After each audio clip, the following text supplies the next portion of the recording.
He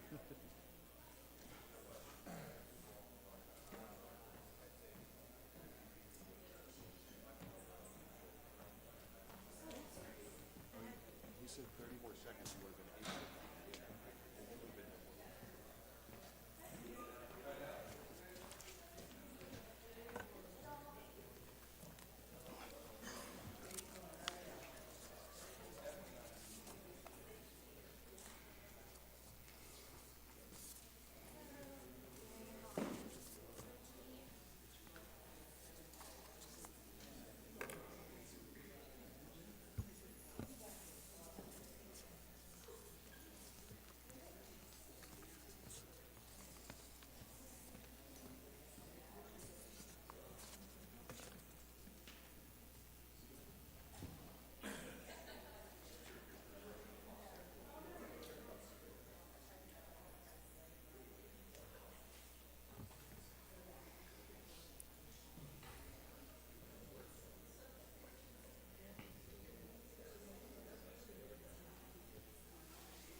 Is this supposed to have a microphone on it? Yes, it is. That is the microphone? All right.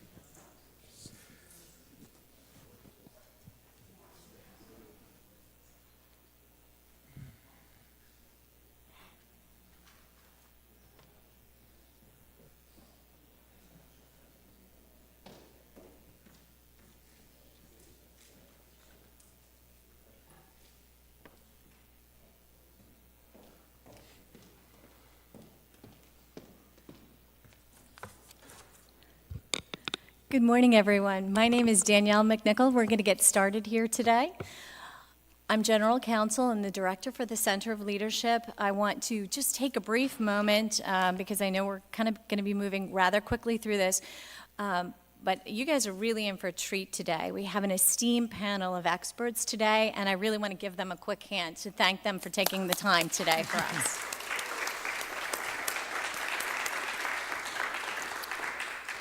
So as you'll see on the information that was passed out to you, you'll be able to follow it on live stream.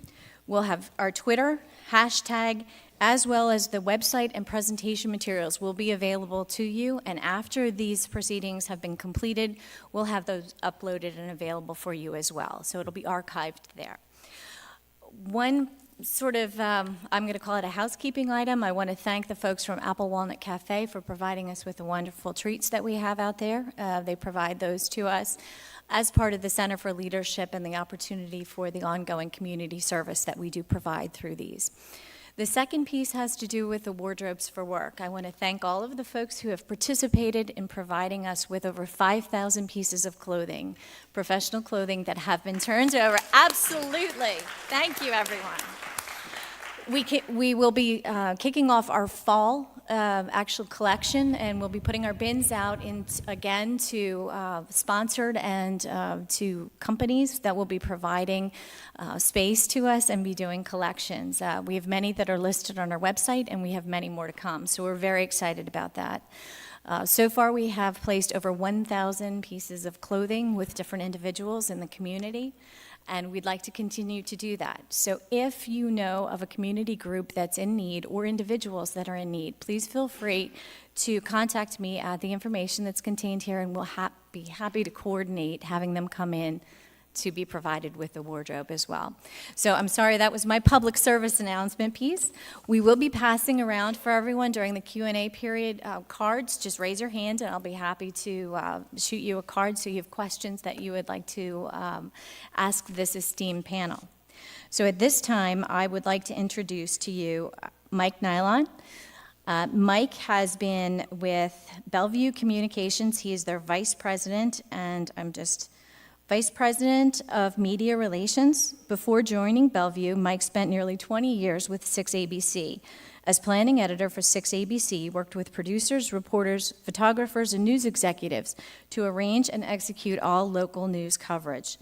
During his time at Channel 6, he helped to spearhead the station's coverage of the Democratic National Convention, Pope Francis' visit, the Jerry Sandusky scandal, the 2015 Amtrak train derailment, and the Center City building collapse at 22nd and Market Street.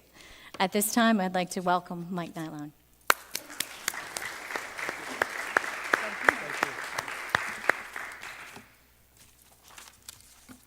Folks, thanks for coming out this morning.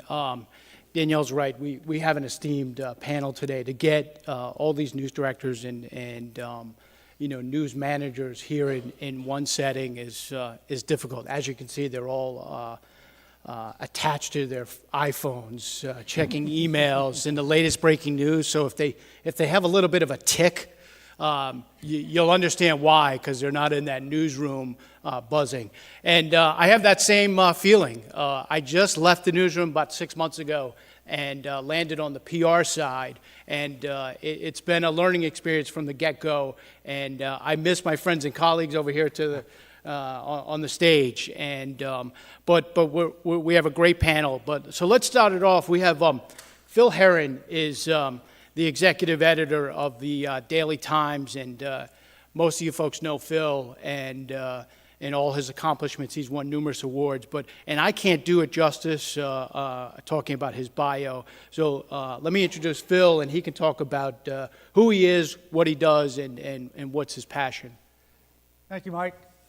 Thank you all for coming out. It's really, really nice to get an opportunity to get out of the office, even if I can't get away from this for too very long. Down. One of the things that I was just speaking completely personally and for myself, I kept hearing everyone talking about a distinguished panel, and I kept thinking to myself, what time does he get here? I am, in fact, the editor of the Daily Times here in Delaware County, producing both a daily newspaper and a daily website. Basically is what we do. We focus obviously tremendously here on Delaware County. Every time that I go out to speak to a group, I tell them a couple of things about myself that I think hold true and basically are responsible for who I am and what I do. And one is, without question, the house that I grew up in, where my parents simply would never even consider the prospect of starting a day without consuming, if not several, at least one daily newspaper. And then maybe an experience that some of you may have had, and that is for the first 8 years of my education experience, I had I'll use my quote marks here, the honor and distinction of sitting at the fairly firm right hand of the Sisters Servants of the Immaculate Heart of Mary. So yes, I can diagram a sentence like nobody's business. But my math and science skills may not be what they probably should be, but that is much more my fault than theirs. And then third, to the young people that are here, I would highly suggest that if you ever get this opportunity to please take full advantage of it. And that is, for the first 2 years of my college experience, I had the distinction and honor of attending classes at Lincoln University.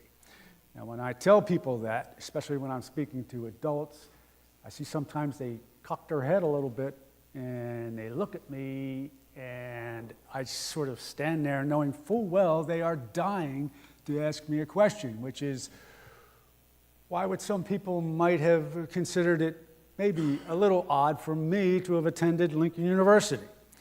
Well, Lincoln University is one of the nation's oldest, most prestigious, most acclaimed, most honored, most revered institutions of higher learning traditionally dedicated to the education of African American students.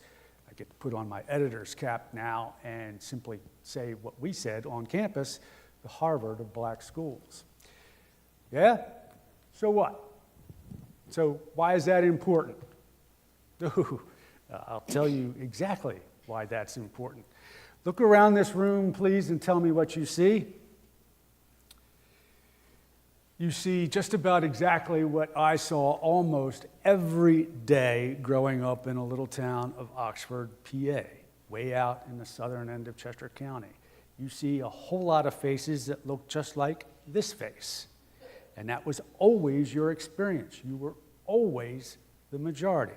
And then I walked into a classroom in Lincoln University, sat down, looked around, and realized this was the only face in that room that looked that way.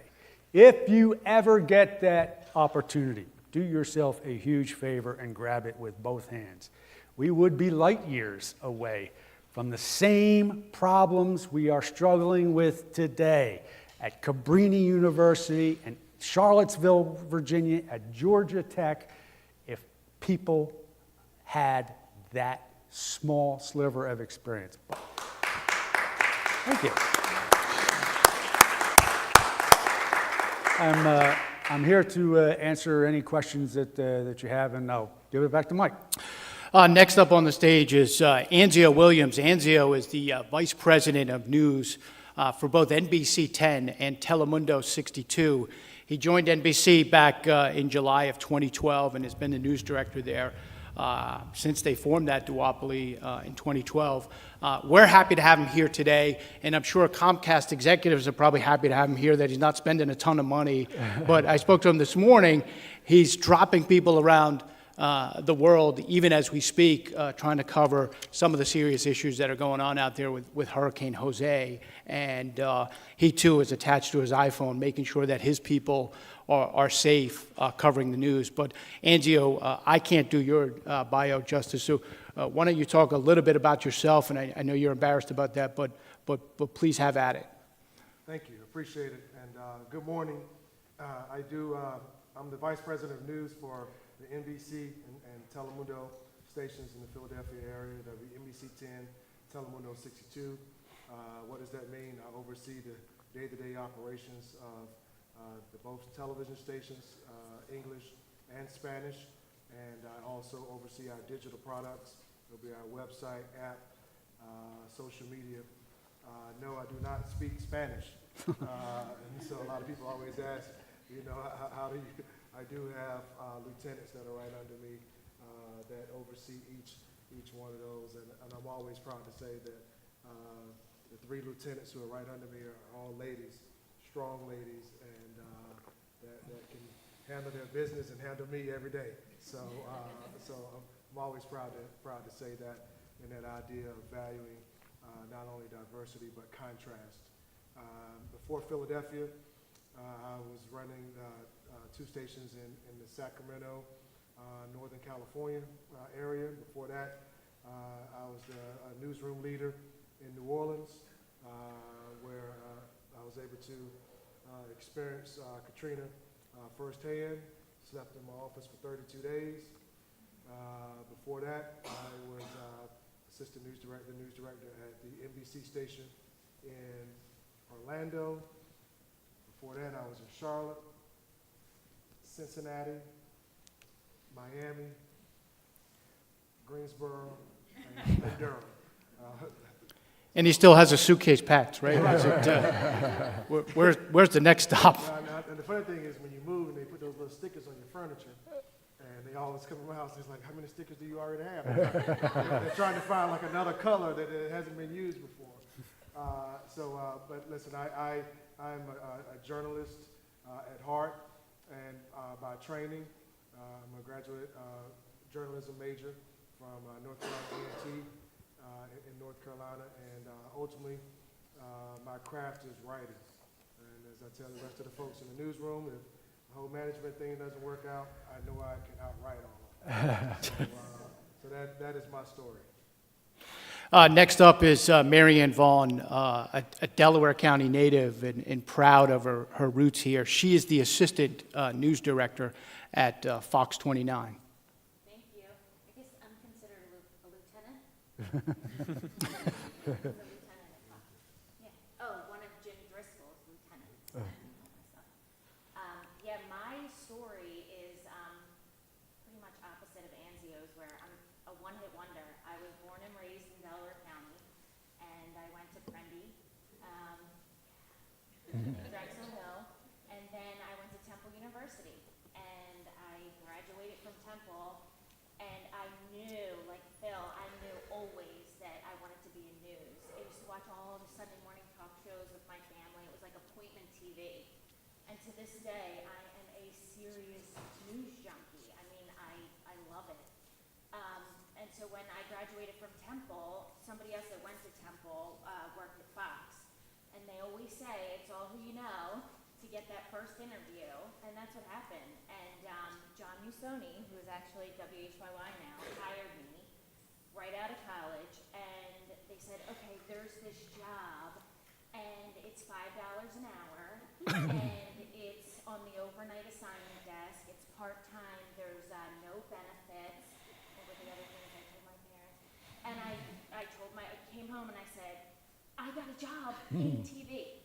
I'm going to take this job.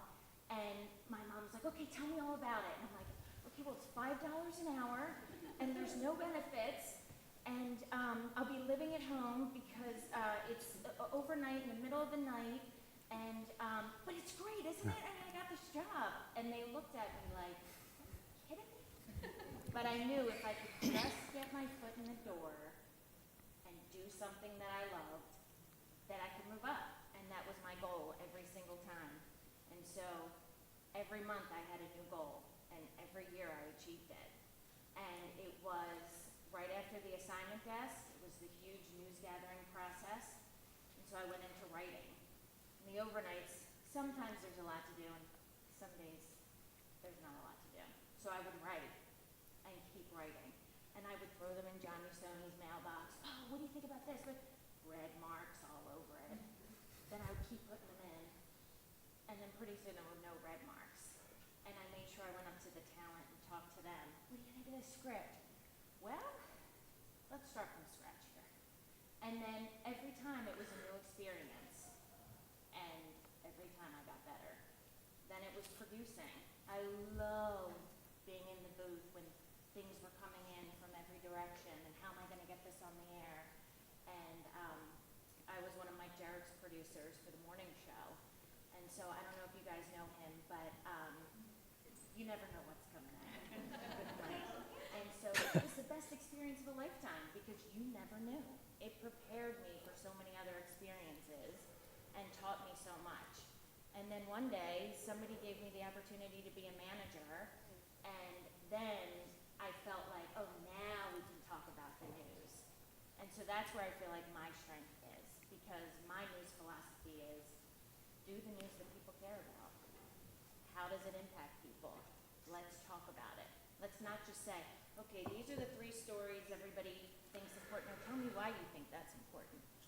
And so in a nutshell, that's my philosophy. Thanks, Mary Ann. Next to Mary Ann is the audio news director of WHYY Radio, Eugene Son. Don't hold this against him, but he's a fellow New Englander and a huge Boston Red Sox fan. We're both Red Sox Nation. Hey, Eugene, I don't know if we won last night 1-0 over Baltimore in the 11th. So, but don't hold that against him. But Eugene is a pro, and why don't you talk about your journey through the media landscape?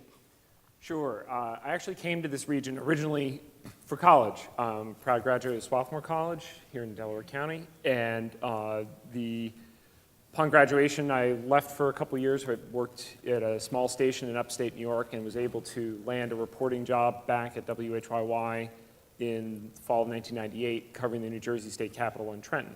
which is a shared position between us and another public radio station in New Jersey that we still have that position. Someone else does it now, Phil Gregory. And I worked there on that beat for about 9 years.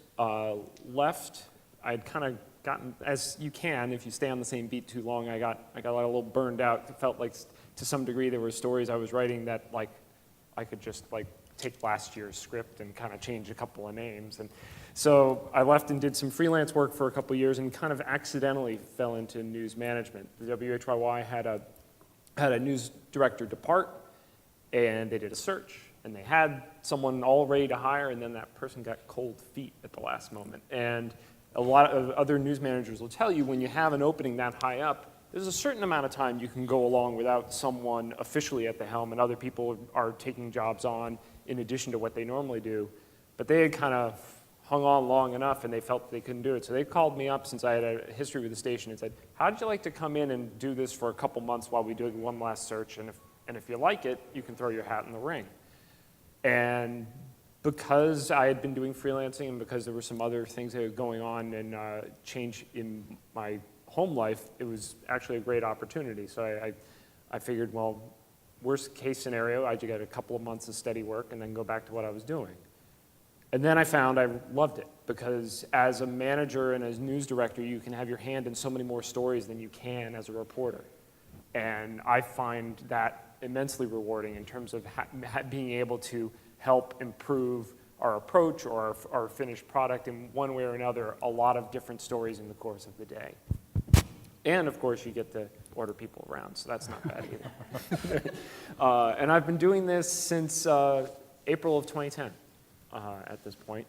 And for those of you who aren't familiar, WHYY, we're the PBS and NPR station here. I would still say the number one thing that people identify us with is Sesame Street. But we also, for example, right now we're running this Ken Burns series on Vietnam on PBS. We're an NPR member station, so national and international news plus our local and regional news from WHYY on the radio at 90.9 or streaming online. And one thing that is a challenge for us is we have a regional audience, like most of the people up here, but so many of the people who work for me right here in Philly. And so one of the things that I've commuted in from Langhorne out in Bucks County, and one of the things over the time I've been there is helping stretch my people in terms of covering places like Delaware County, Bucks County, Chester County, places in South Jersey that they don't have personal connections to, but covering in a way that they're not just necessarily parachuting in and coming in and trying to redo a story that was done in Phil's paper. Trying to, when big story breaks, we go and cover it wherever it may be, but also trying to build connections in those places.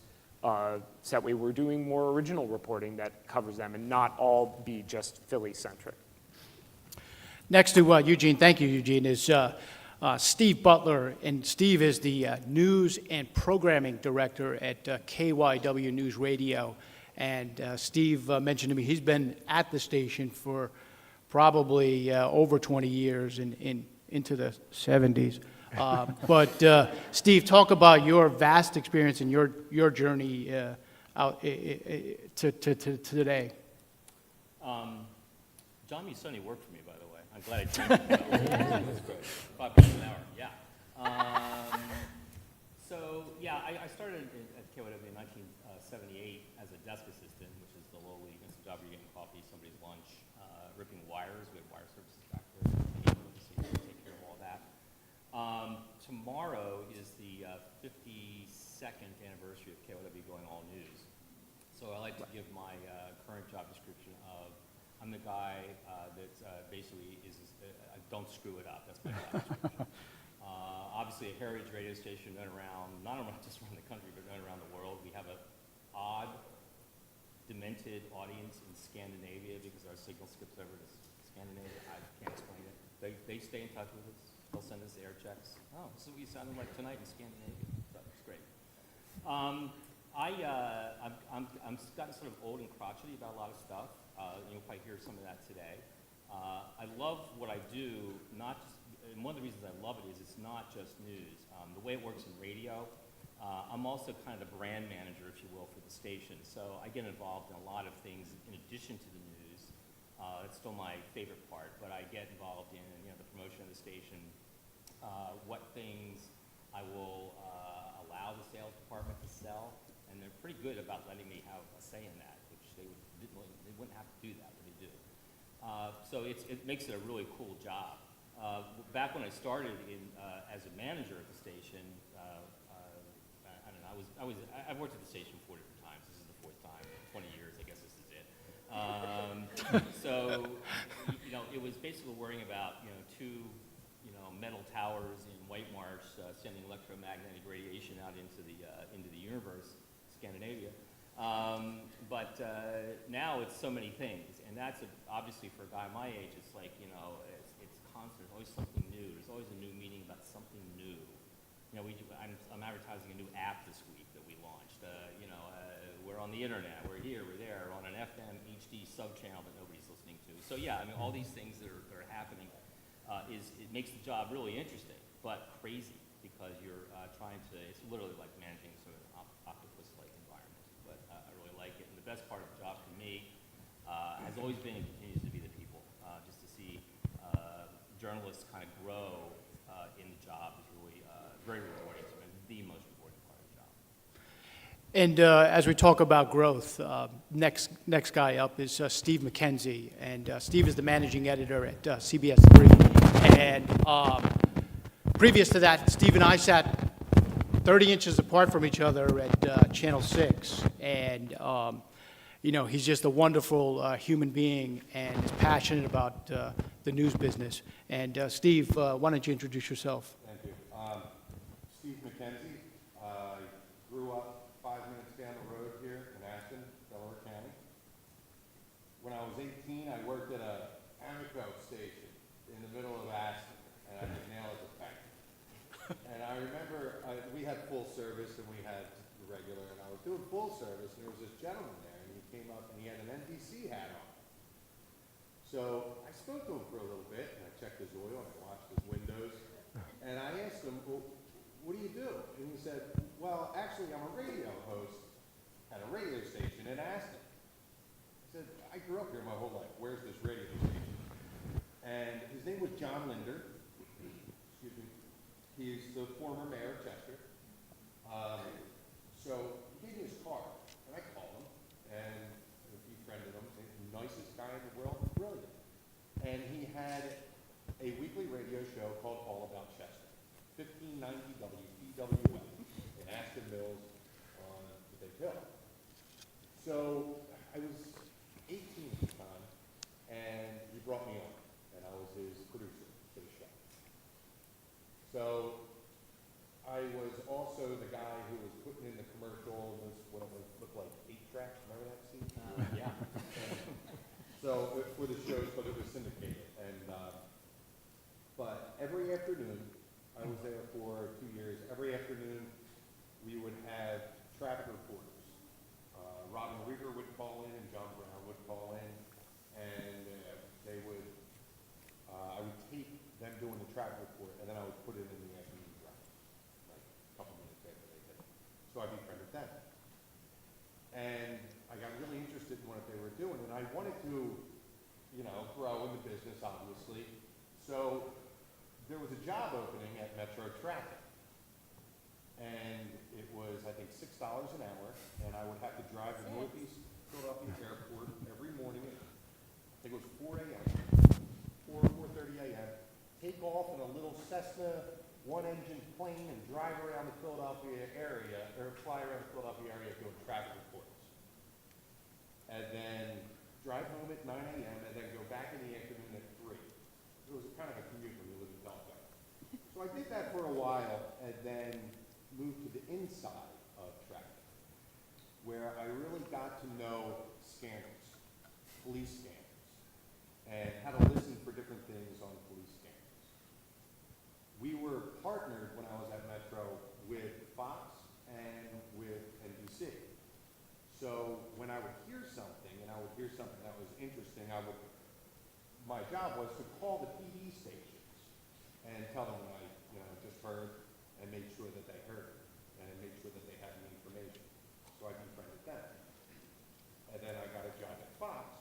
knew them because I was tipping them off with the information I heard at the scaring on the traffic report. So I became an assigned editor at Fox. That's when I worked with Mary Ann. She's a great lady.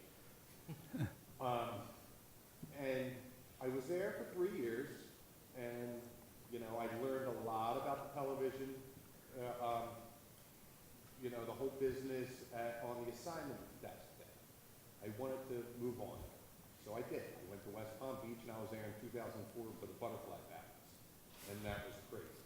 And then we got hit with Hurricane Francis, Hurricane Jeannie, Hurricane Ivan, I think it was, and Charlie on the same day. So I was done with that. Left there because hurricanes are crazy, and I worked with Mike Nealon for 10 years after that on the assignment desk at 686. Mike taught me a lot, and I learned a lot. The one thing that I learned that was the most important in my whole career is everyone you meet and everyone you speak to, treat with respect. When you speak to that person, you will know a little bit more about that person. When you talk to them a little bit more, you'll get a little bit more. Not everybody in this world is a source, but everybody that you meet is a resource. Because if I'm doing a story down the line, I remember speaking to that person. And I remember that that person connected to that story. Maybe I can call that person, and that person can help me with this story. And then I can advance the story, and the story will look even better because I personalized that story with the person who's already involved with, because I spoke to that person before, and I already know that they're involved.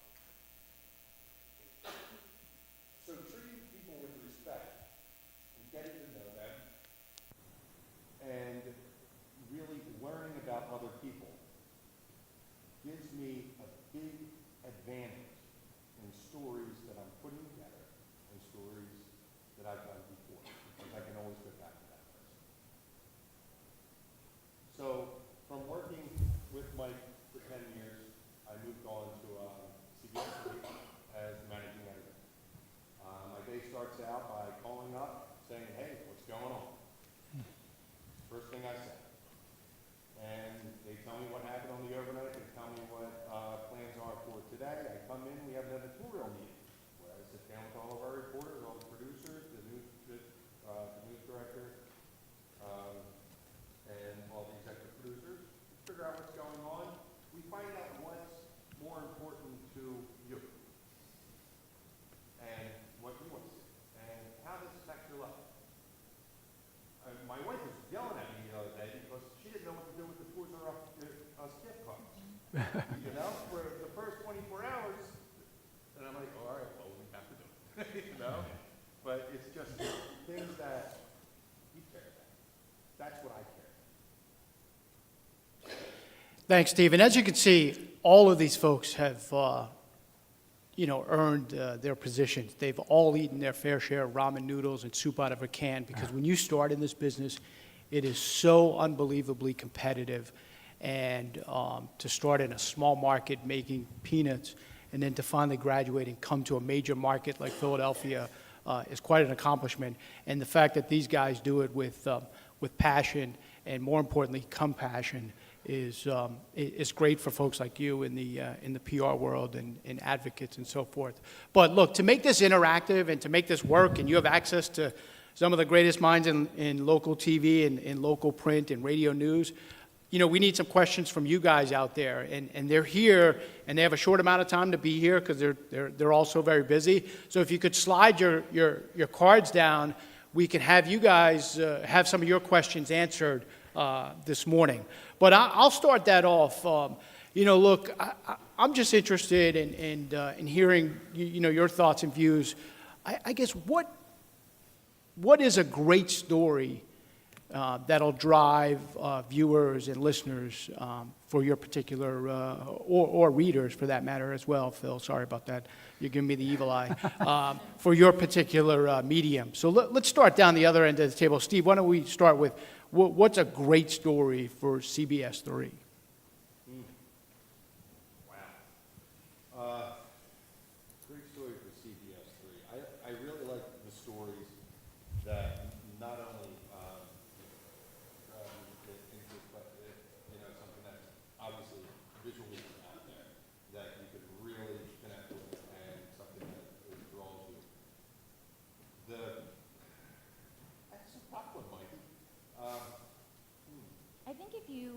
connect with people on each story. I mean, a lot of people, the one thing they say that they hate about local news, and you'll hear it time and time again, is, oh, it's all this crime. It's all these fires. Well, you know what? If somebody was shot, or they were shot and killed, or their home burned down, I don't care who it is or where they live. That affects that community. That had an effect on those people. So if you can tell the people story instead of just saying, oh yeah, look at the flames at this fire on this street. Okay, people know that's in their neighborhood. But tell me about the woman who lost everything. If you can tell me her story, as far as making good TV and good stories for TV or print, Bill, that's what makes it. You gotta make me care about the people. And everybody cares about those people. Well, I guess I can be a little more parochial than most, and I can answer the question real easily, Mike. In our instance, first and foremost, it's got to be, we're going to focus on Delaware County. So I get questioned all the time about my decision-making process and what goes into putting together this front page every day. And I can tell you that inevitably, 99.9% of the time, it's going to be a story focusing on something that's happening here in Delaware County. That's what we do. That's our bread and butter.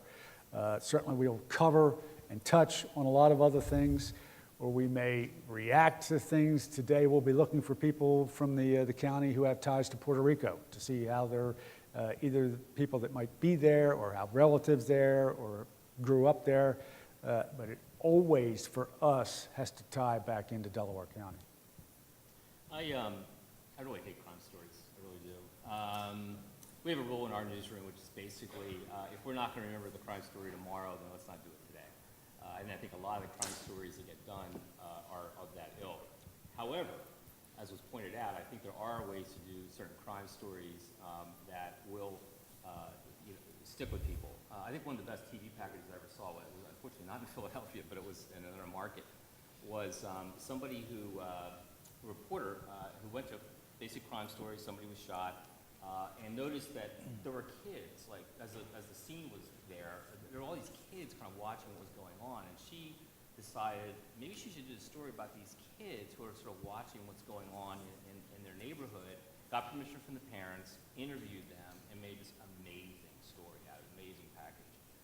And the second thing that was amazing about the package is you never saw the reporter. She left it all up to the kids. She never did the stand-up in the whole thing. It was one of the best things I ever saw, actually, in terms of crime. But I'm really hesitant about crime stories, especially, I guess, maybe on the radio. I don't know.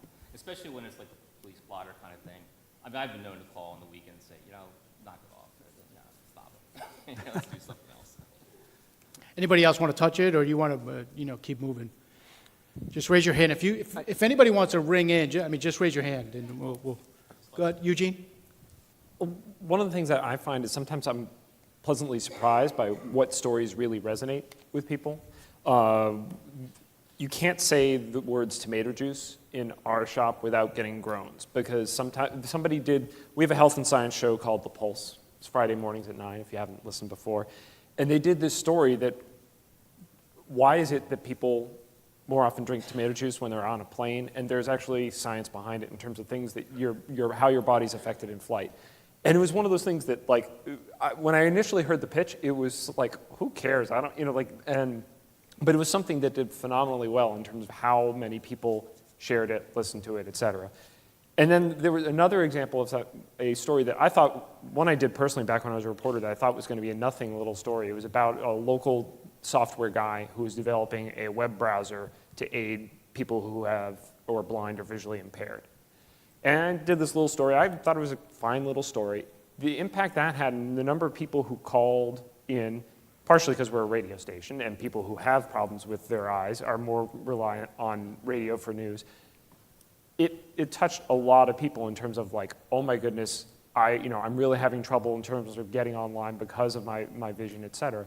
So I feel like sometimes it's stories that you do because you think there's a worthwhile doing, but you don't understand how much it's going to impact people.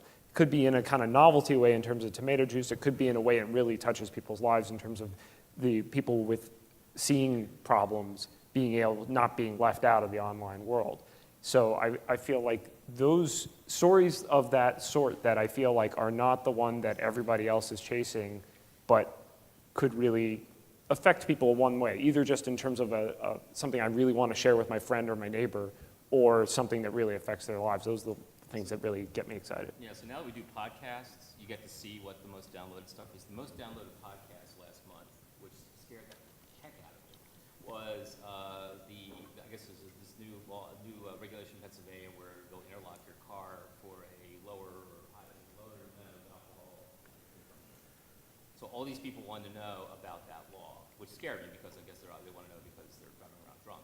But yeah, but those are the kind of things that was a surprise to me.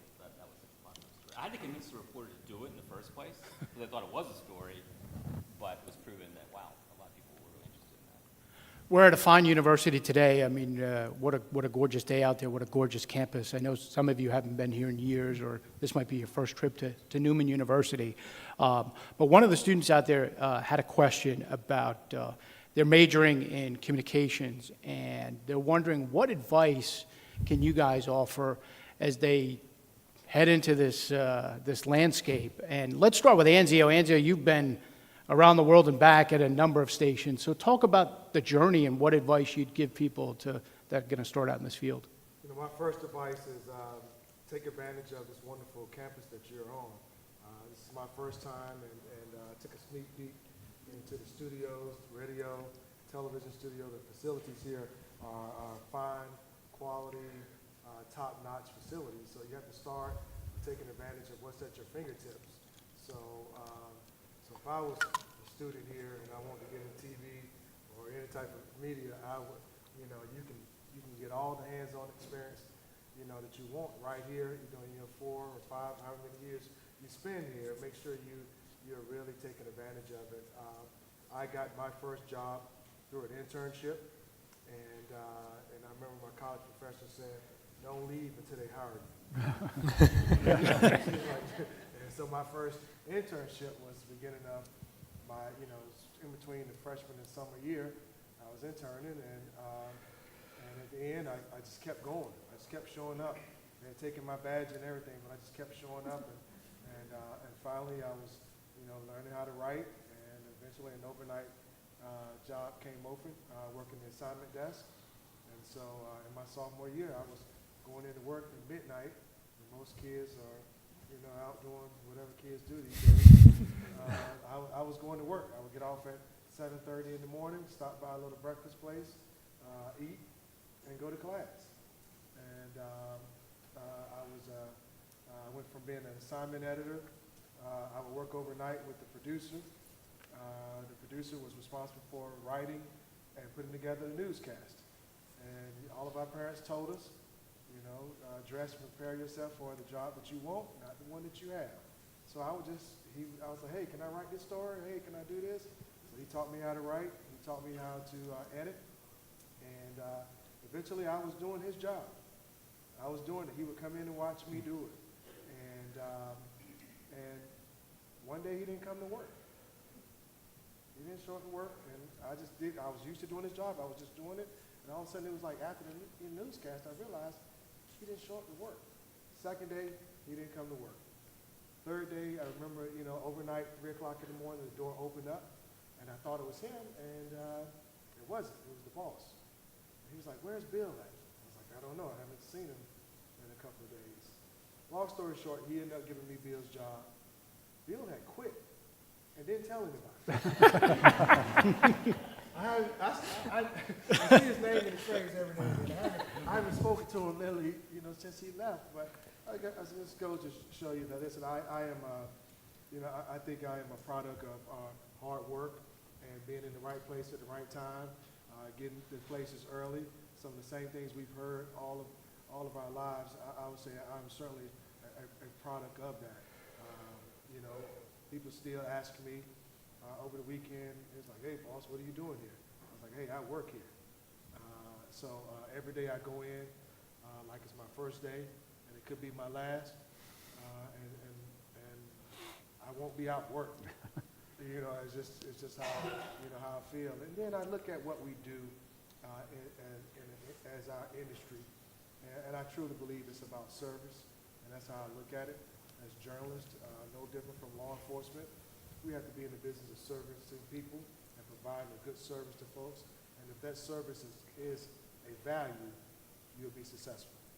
Phil, let me have you talk about that question because, the newspaper industry is under an extreme amount of pressure. I was going to say, I'm a little bit of a different animal here, not only, I guess, because I'm probably much older than most of the people here at the table, but I am, in fact, in the newspaper industry.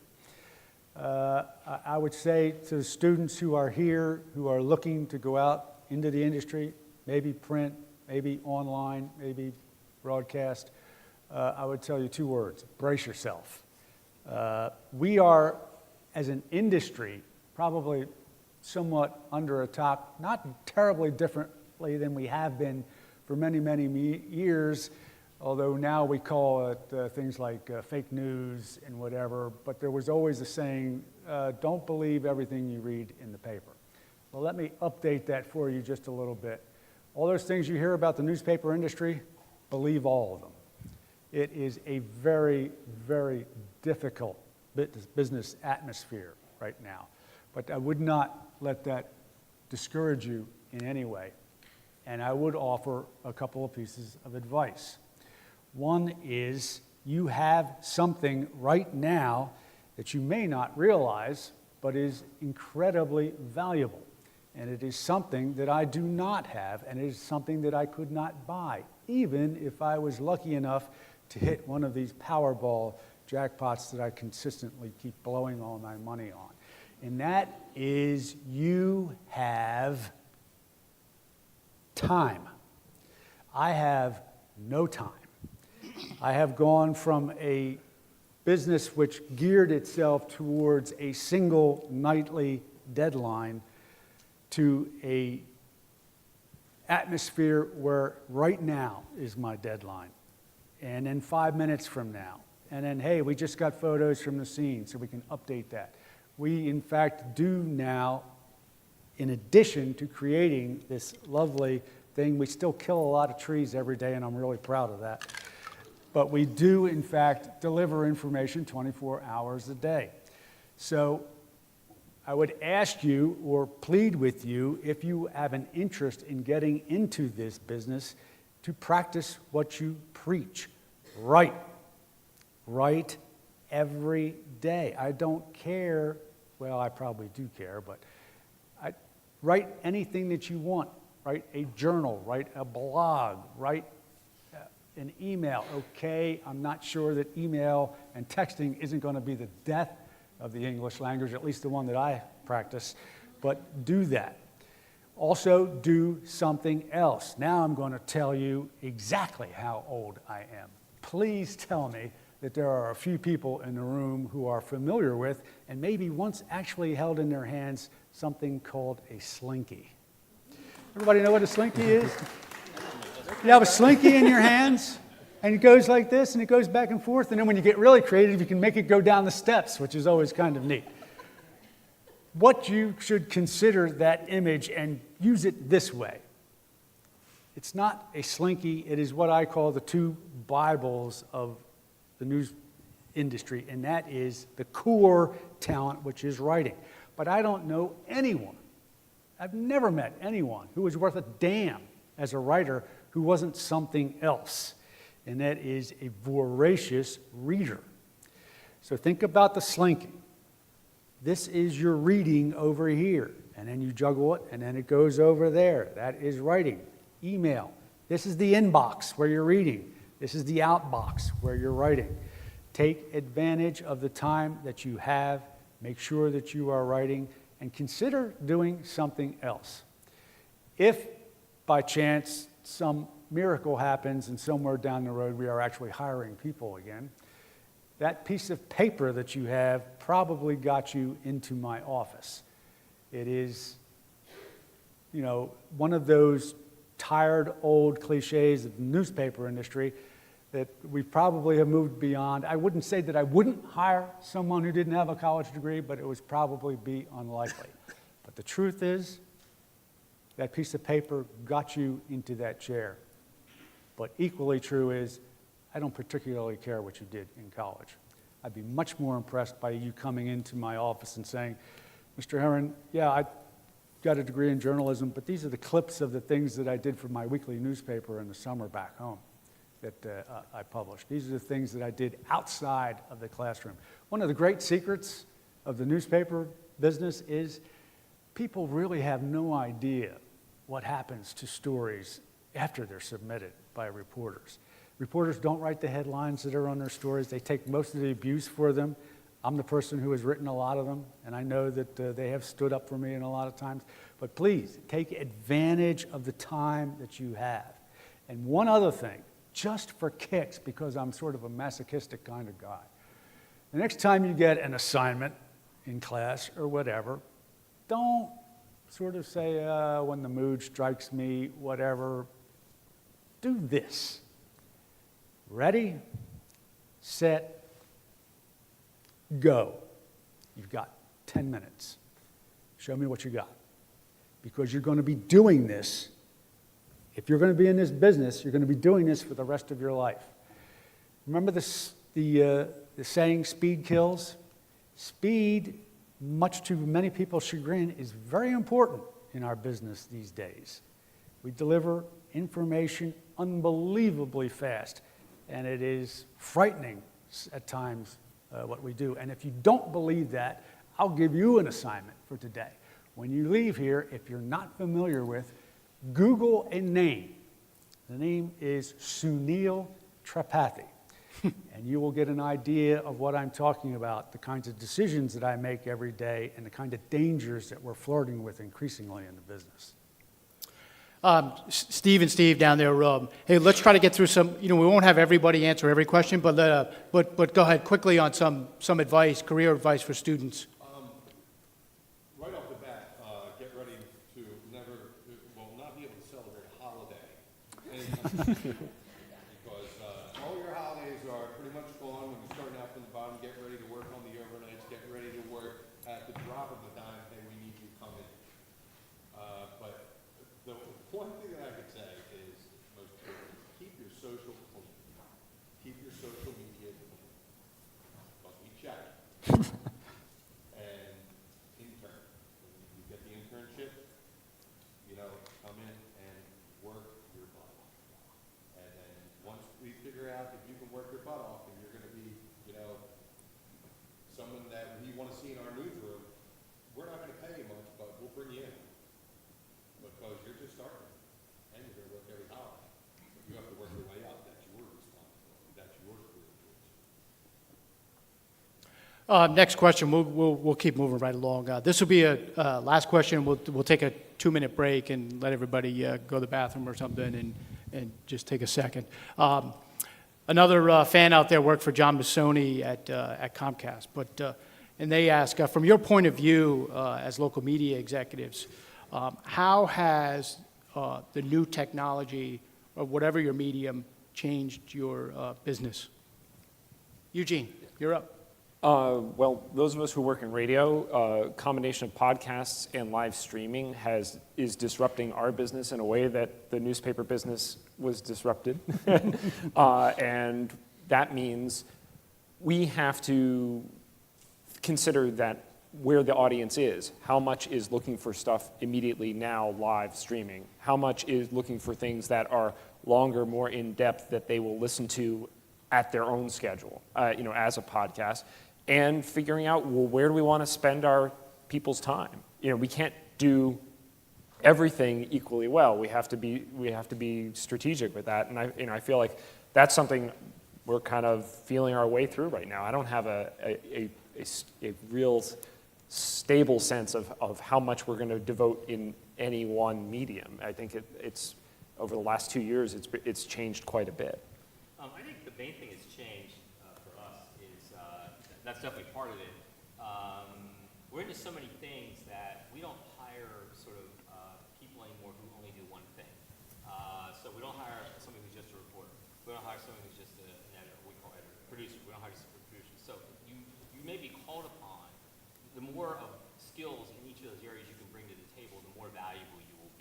So that, to me, is actually the biggest change in terms of bringing people on board.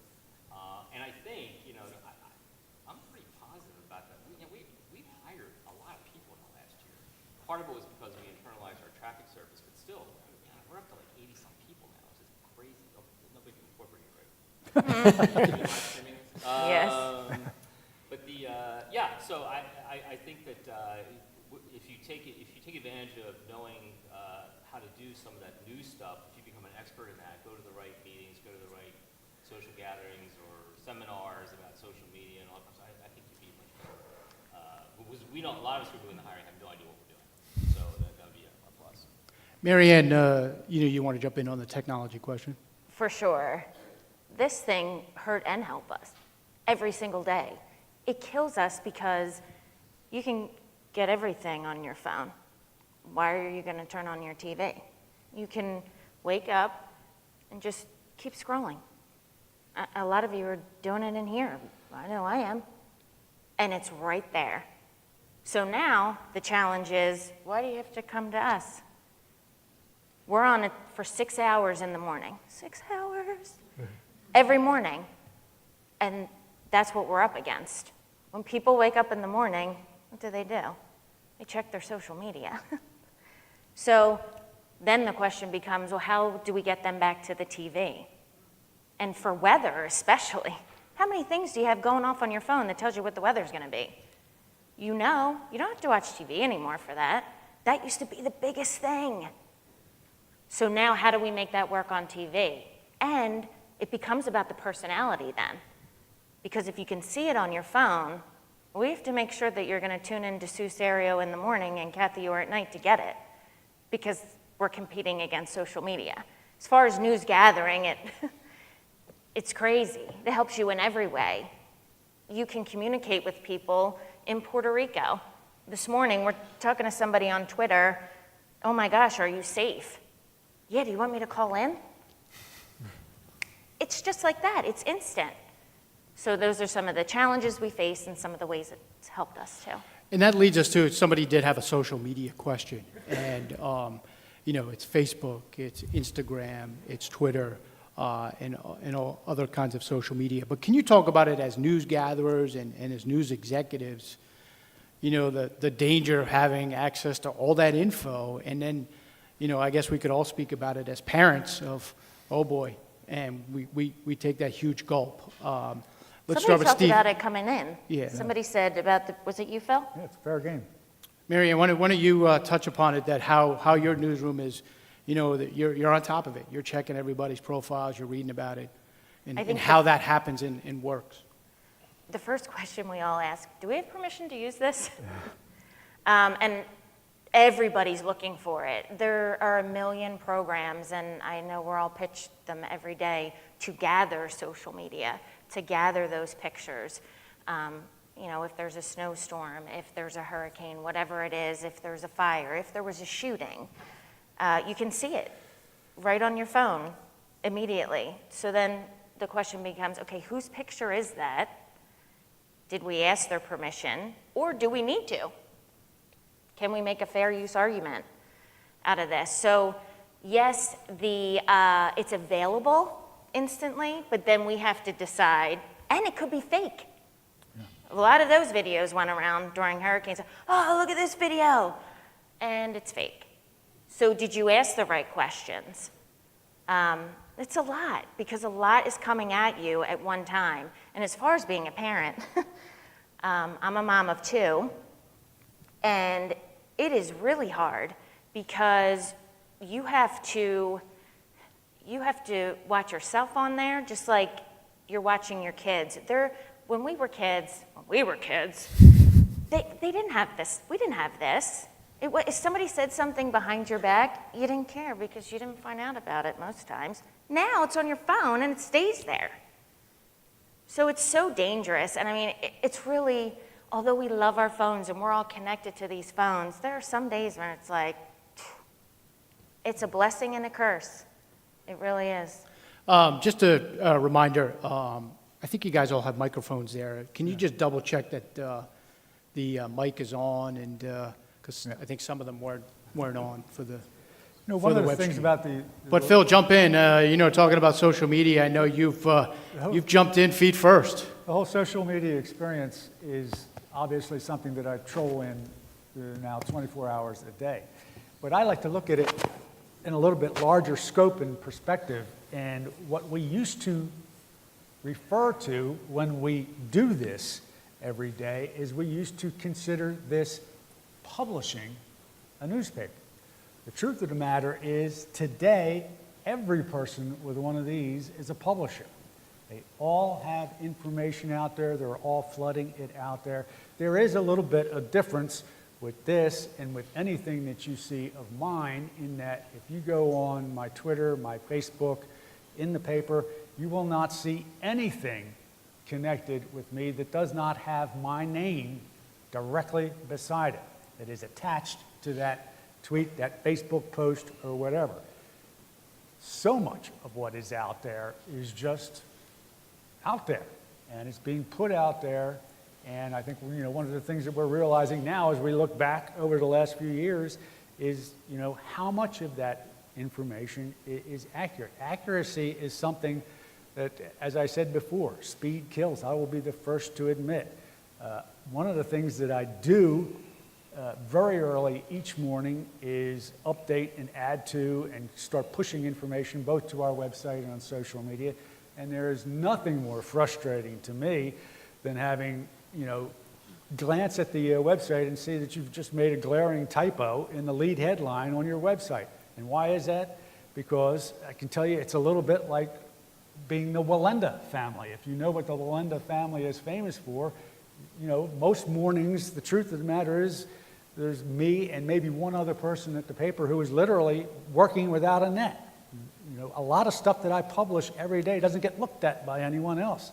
And that is, I'll be the first to admit, a very dangerous practice. But it is the world that we live in. As I said before, speed now is important, much more important than it used to be. And Phil, I give you permission to stop posting stuff at 6 a.m. You can sleep in a little bit. But Steve, just touch upon, because you've worked in the trenches, and you know it's a valuable resource, and it's such a curse too. Well, it is a valuable resource because you get it right away. Everybody thinks, just like Phil said, everybody's a social media reporter right now. But the problem is, those people who are putting the video online and putting the information online, is the information confirmed? There's a code of conduct that we all follow. And we will not put information on television, online, or anywhere else. That is not confirmed. We need that confirmed. I'll call Dave Splain in the middle of the night. It's the gentleman with the uniform right there. And, you know, and we have to get that confirmed. The video that you're putting online, that people are putting online, that's dangerous too. If that video is showing undercover police officers, those police officers are now made. They're out there. And everybody who watches that video or sees that picture, those officers are now in danger. We will not put on bodies and stuff like that, but it's out there. So we can edit those videos, but the people who are putting those videos on there, there's a lot of danger behind there. I have a different angle real quick on Yeah, this. Steve. One thing that bugs me a lot about social media is its sort of adoption by public agencies and companies that believe that putting out a statement via social media is proper and my job is done now. And the opposite couldn't be more true. And we're actually, our station is starting to call people out on that a little bit. Like if all you're going to do is put a statement out on Twitter, we're going to say so-and-so wasn't available for an interview. Because that's really, because that's, I don't like that crutch about social media, which is becoming very widespread now. And that doesn't really work for us. We've talked about, Mike, can I say one more thing? Sure, go ahead. I've become a little bit of an evangelist for the idea that don't share anything on social unless you've read it. But think about it, how many times in your daily use on Facebook or Twitter, you see something with the headline you like, you have no idea what the source is. And you probably just kind of shared it because it's something that you agree with in terms of the sentiment. Friends and colleagues of mine have often fallen into the trap of sharing something that they see as something they agree with. But if they had actually read the underlying article, they would have been embarrassed to have shared it. And I think part of one of the things that everyone as a citizen on social media is that it would become somewhat more reliable if there were people who weren't passing on stuff unknowingly. Because, how does fake news flourish? Lots of people sharing stuff because, it expresses the sentiment that I believe in, even though I have no idea what this website is. I have no idea whether the people are, up to no good or just trying to make a buck or whatever. One other crucial piece of advice for students, because it's something that I am now dealing with several times a week. This thing is, although we like to think of it, it is not eternal. It doesn't stay around forever. It stays maybe on the coffee table for a couple of days or whatever. In your actions and your behaviors, should you merit something that gets you into this, there's a good chance that that is also going to wind up on delcotimes.com. I have news for you. That is, in fact, forever. It never goes away. I get calls every week now from kids who are getting ready. Actually, most of the time I get it from the moms. I don't know why. But the mom always calls. 3 years later, son or daughter is getting ready to go out into the work world, and lo and behold, when a prospective employer Googles their name, the first thing that pops up is the hazing ritual that they were charged in when they were freshmen in college. That stuff does not go away, so tread carefully out there. Let's move on to, obviously breaking news is king in local news. We've had several questions from the audience about nonprofits trying to fight through the media clutter. What's the best advice you could give those folks to try to get their story told in an appropriate manner in your particular medium? I think it all starts- Angela, let's start with you. It's tough for TV, but there's a balance of trying to get to those good stories. Absolutely. I have 3 points on this. One, topical. Topical, like what's in the news already, and how can your organization be an expert, at it, or have some type of connection to it. So that means that, topical means it's something that's already, we got hurricanes today and earthquakes. And if you're representing, an organization that is providing help, relief, or what have you, today is your day. Today is your day to pick up the phone and call a television station, send an email. So, your best, your number one way to get to us is sometimes, we may not be thinking about you, but you have something. That's when you can kind of put it out there. And then my second point on that is, you have to spoon feed. You spoon feed us, we'll eat. We'll eat. Don't make it tough on us. Don't make it hard on us. Be flexible. Hey, I can meet you here. I have, hey, what time where you want us at? Make sure your cell phone numbers is there, everything that we need to contact you, that we can get a hold of you. Because by the time we call you, we needed it yesterday. That's, oh yeah, give me a couple of hours that I can, no, we don't have a couple of hours. We're moving on to the next person who is ready. So I would say to you is if you stay ready, you don't have to get ready. Stay ready and be ready to pitch your organization, in a heartbeat. You may wake up in the morning and something is going on, and you need to send an email and have those contacts and those phone numbers already ready. And the last thing for me is what I call characters. By the time, we are talking to your organization, give us a client. Give us a patient, a victim, a success story, someone that was impacted by us. Give us somebody to put a face to it, because without faces and characters, we don't have stories. That is the essential, element of a story is a character. And that's how people remember the stories. That's how they're going to remember your organization, is through those characters. And if you don't believe me, we were taught things through characters. Jack and Jill, when Dumpty Hill, Humpty Dumpty off the wall. We know that because they put a character to it. So we're still practicing those things in journalism. So if you have a nonprofit organization or any type of organization where you're trying to get us in to do a story, it may not happen when you want it to happen, but you be paying attention to what else is going on in the news. Mary Ann? I also think you have to stand out from the crowd when you're doing your pitch. I mean, here we go back to the phones again, but your email just gets so flooded. Everybody's emailing. And so if you don't know the person's name, it's like, keep scrolling, keep scrolling. So either make a connection with someone or stand out from the crowd. We had somebody who was pitching, they wanted us to go to a concert a couple years ago. Cover the concert, cover the concert. We need to come on Good Day Philadelphia. And we were like, there's just not, because it is all about time. Even though it's a 6-hour show, it's kind of like, okay, only the strong survive here, so who's getting in? But here, the press release came to the newsroom. Now imagine that. Something did not get emailed. Something physically came to the newsroom, and it had red M&Ms attached to it. There was a bag of red M&Ms. I'm not talking about the food part. But I am talking about the fact that something was weighing the press release down. And it wasn't even a press release, it just said, come to the concert.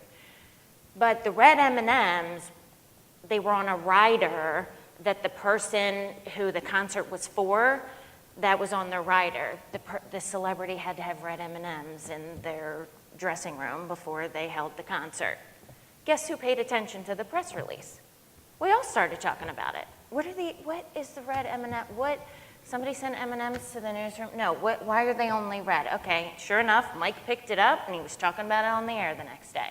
So you really do have to stand out from the crowd. It just can't be, and the worst is when you get the email and then 5 minutes later, because you're not busy, nobody's busy, you get 5 minutes later, oh, did you have a chance to read this yet? No, we're in the middle of Maria coverage.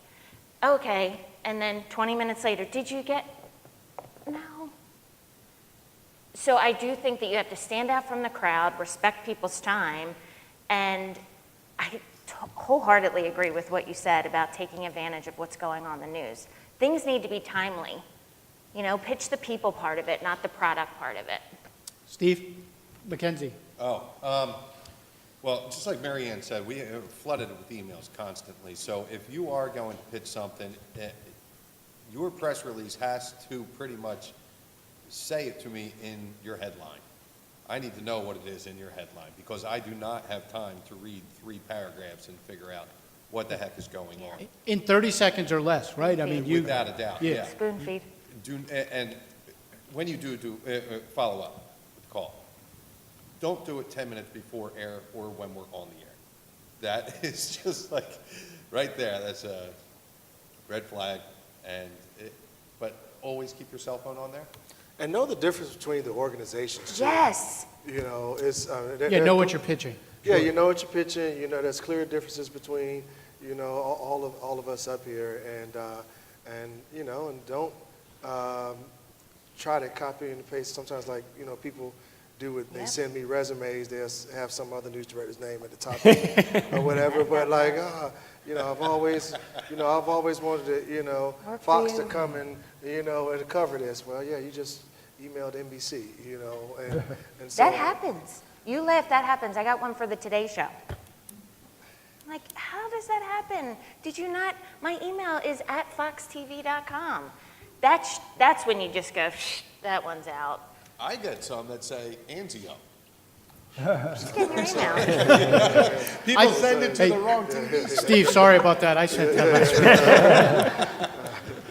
week. Quick question, with the financials of the media industry, is there any, better day to have a press conference or do events that make it easier for you guys to cover if you're a nonprofit or a public agency that's Bad really- news, you do it 4:45 Friday afternoon. Well, can you kind of give some insight to some of the folks out there of, hey, look, here's here's kind of windows to work within. Yeah, I mean, I always tell folks who are involved with nonprofits, your boss is probably your worst enemy, because your boss wants to have this nice little event at the end of the day, maybe have like a little cocktail hour, a little reception, at like 5 or 6 o'clock.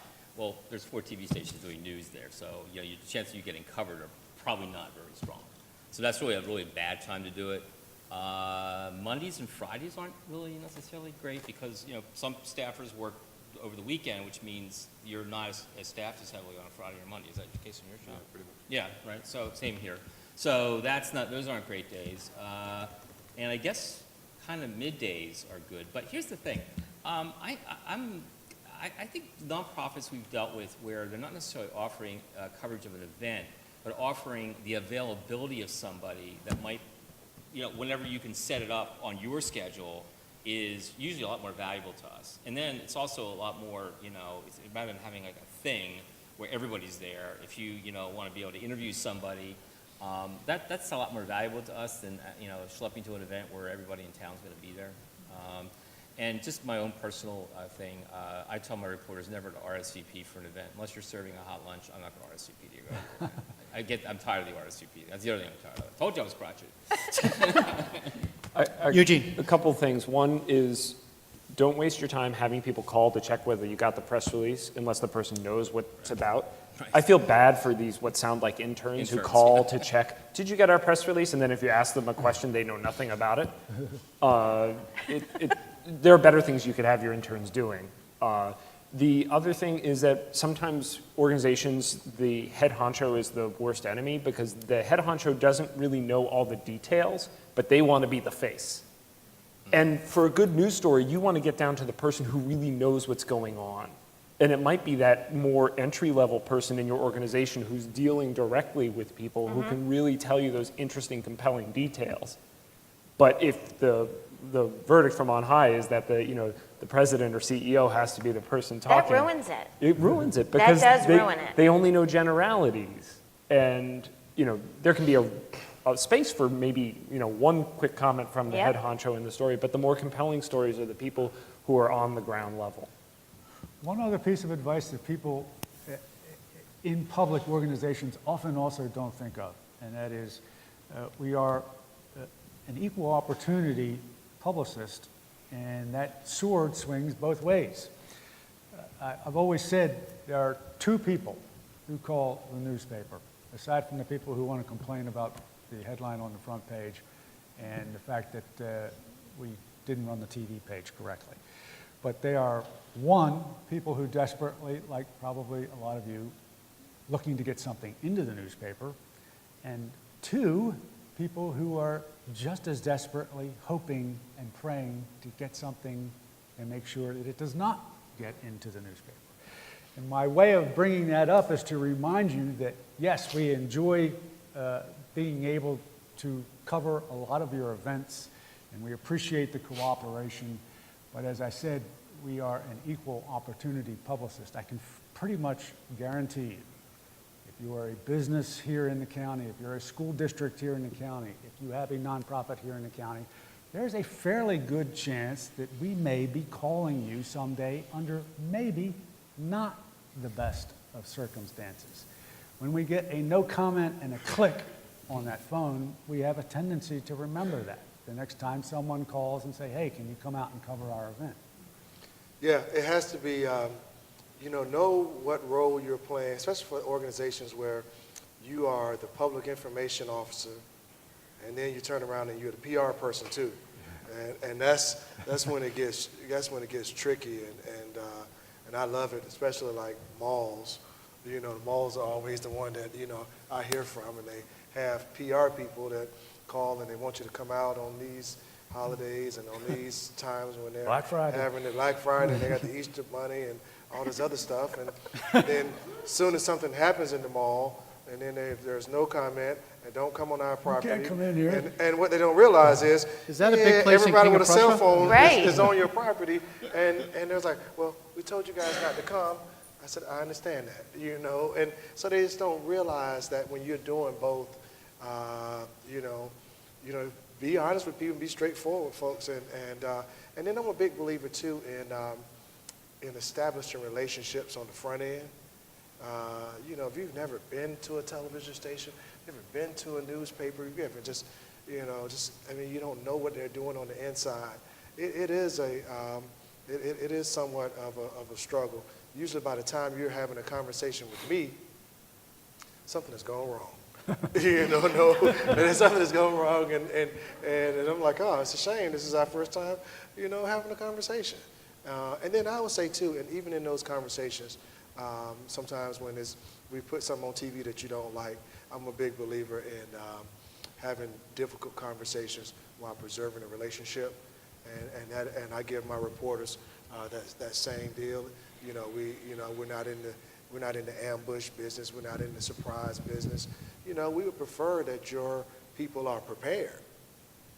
We prefer that they're prepared, but if you keep telling us, no, we're not going to put them, no, we're not going to do this, at some point, then I'm going to take the leash off.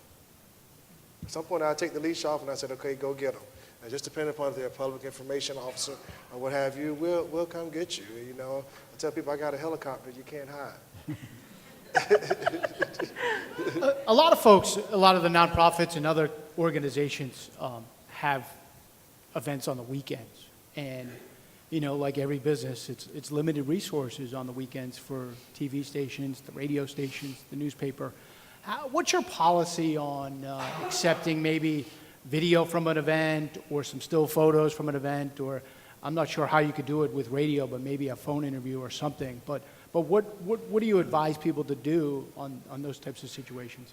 One of the things that is applicable certainly to us that works in your favor is just that. Look, I'm not going to stand up here and lie to you. We don't have the staff that we once had. If you can supply us with a photo and the information that we need from your event, bring it on. Very likely to run in our community news pages. I would love to be able to send someone out to those events, especially on the weekend, but the truth is I'm probably not going to be able to. If you can supply us with that information, I guess we call that what user-generated content is now the buzzword, but yeah, we use a lot of it. Steve or Eugene, radio's a little bit different. Well, yeah, for me, one thing I always tell nonprofits especially is that generally speaking, I think you want, if you're having an event that's for a community-based kind of thing, you want people to be there. So it's probably, we're better in the preview business, where we can tell people about something that's going to happen this weekend. And, here, you can enjoy this or enjoy, that we're better in that world than actually, showing up, doing the event, which isn't going to mean much to anybody after it's over. Oh, gee, I couldn't go to that, So that's a better way to, I think, get on KYW at least. Can't speak for everybody, but we don't take interviews that were not done by us, but we can do them on the phone. We don't like doing them on the phone, but we can. Although sometimes we have you dictate it into your iPhone and send it to us. We do that a lot. We'll interview you, but you're recording yourself on your iPhone. We do that a lot. And what else? I guess that's it. Eugene, you want to touch we don't on? really, we would take pictures for social. It's tough. In the weekends, to their defense, with the limited resources, it's the 1, 2, or 3 big stories of the weekend that are going to glom up most of the coverage. And our time is tighter. In time's tighter. Yeah, we don't have as much. And there's news. fractured audiences on the weekend. It's college football, and the newscast isn't always on at 5. So that's the difficulty you face out there. We got a lot of time to fill, so. Yeah.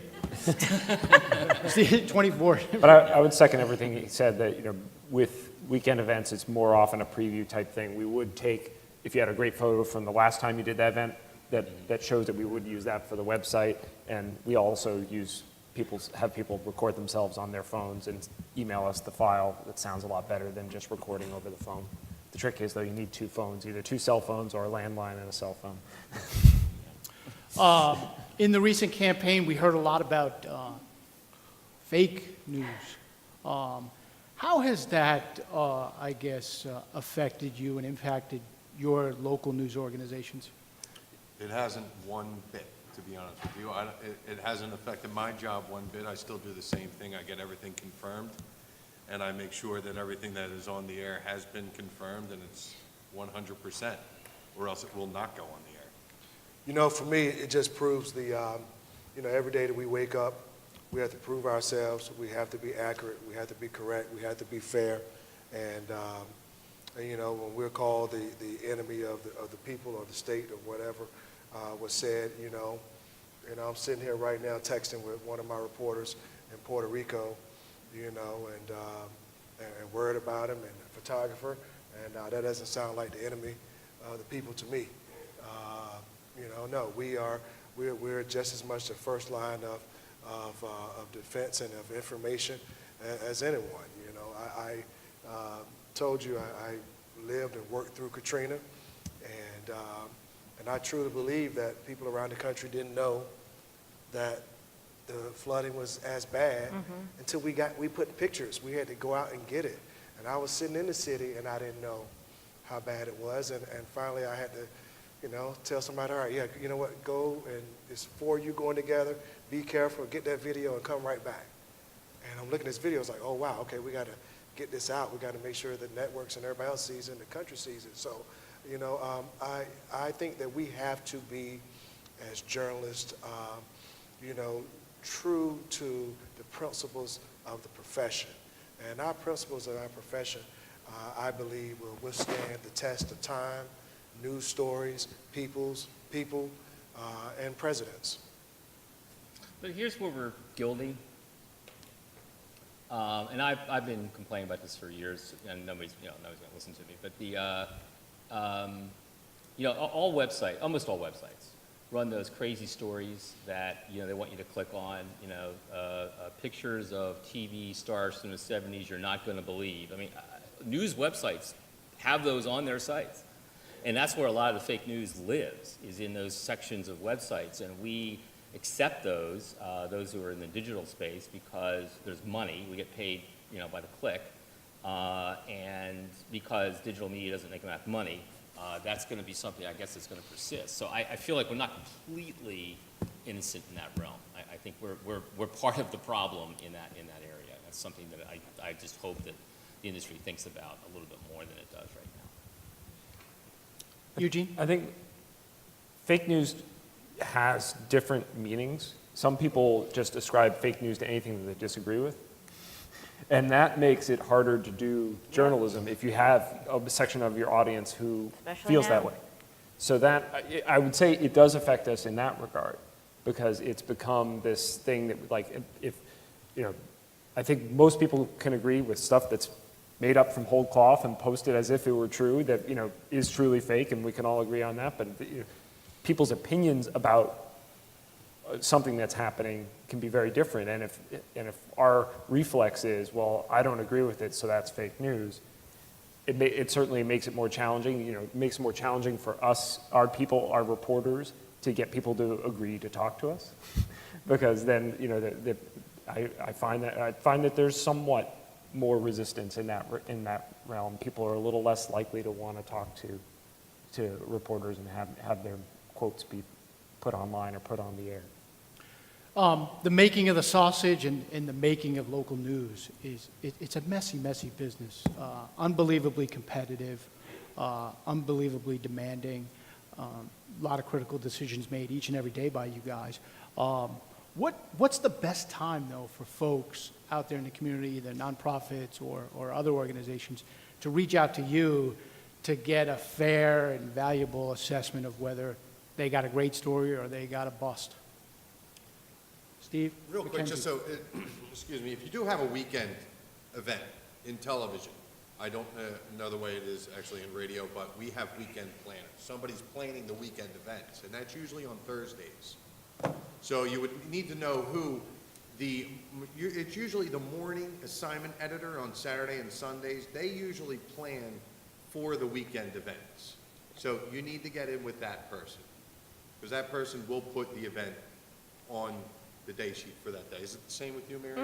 Anzio, is it the same thing on Thursdays? So that's the best time to get a hold of if you're going to do something on the weekend. The other thing is, if you're having a benefit, usually we'll cover the benefit, but the follow-up call is always great of how much money you raised, how much food you raised. If you're doing stuff like that, we really want to highlight exactly what that benefit did, you know, and our viewers want to see that as well. And it's sort of the people who, donate. They want to see collectively how well they did. That's also a reason to run the story. Yeah, without a doubt. As it relates to when to call, I always say the ERS, earlier and later. Usually somewhere between that 7 and 8 a.m., you might get everybody before the craziness of the day starts. And then usually we kind of, sometimes after 7:30, but before, they get too crazy for the late news, is a time where you might get somebody, on the phone. But anytime in between that, certainly when newscaster on air, and the newscaster on air is certainly the worst, the absolutely worst time. Or probably the worst is maybe 10, 15 minutes before a newscast is on the air, because everybody's going crazy and we're running out of time. And just know the news too, I think is important, that if you want us to invest in your product or your organization, you need to invest in ours. I mean, you should not call when we're in wall-to-wall snow coverage. I mean, we've had that. Are you coming to our event? Well, have you seen the last 2 hours that we've been doing? Because we're not doing anything but snow. So I think you just have to know the news of the day too, before you make those phone calls and before you send those pitches. Invest in your resource. If you're about to call us or email us, know what's going on. Know the people, know their names. Know our anchors and reporters too. I mean, that just shows that you're invested. And if you're asking us to give you airtime and invest in you, then you should really do the same. Yeah, especially the reporters too, because, when we have that morning meeting, they're in there pitching your idea, in the room. So if you actually can target, okay, this is a person I hear on the radio reporting these kinds of stories, or on TV, showing me this, that person is likely to respond to an email from you, because they don't get 500 like I do. So, they will probably be your best advocate in the room. Now, if there's two of them pitching the same story, then I know you're really doing your job. But yeah. Now, if your organization is giving away snow blowers, during that snowstorm, or your business has shovels or Then whatever, call us. Then hey, we got some. Yes. And I guess the other pet peeve is, from working at the desk at 6 for 20 years, is don't start the conversation with, you guys never cover any good news. That goes over really Because well. right away, it's, all these stations And and it's the our radio. fault. We don't. Yeah. But I mean, all of you have gotten those calls, and right away, you're just put off by that person. And everybody tries to balance out their newscast. And maybe you could touch upon that of you're in that newsroom every day, and Phil, you see a lot of doom and gloom, and you're always trying to think, what's that bright, shining moment we're going to be able to get in the 2.5 hours of news or 6 hours of news we're doing today to try to balance some of the murder and the mayhem and the craziness of the fourth largest TV market. If you have an animal, include the animal. People love animals. Layla and Gracie, wow, they were hits.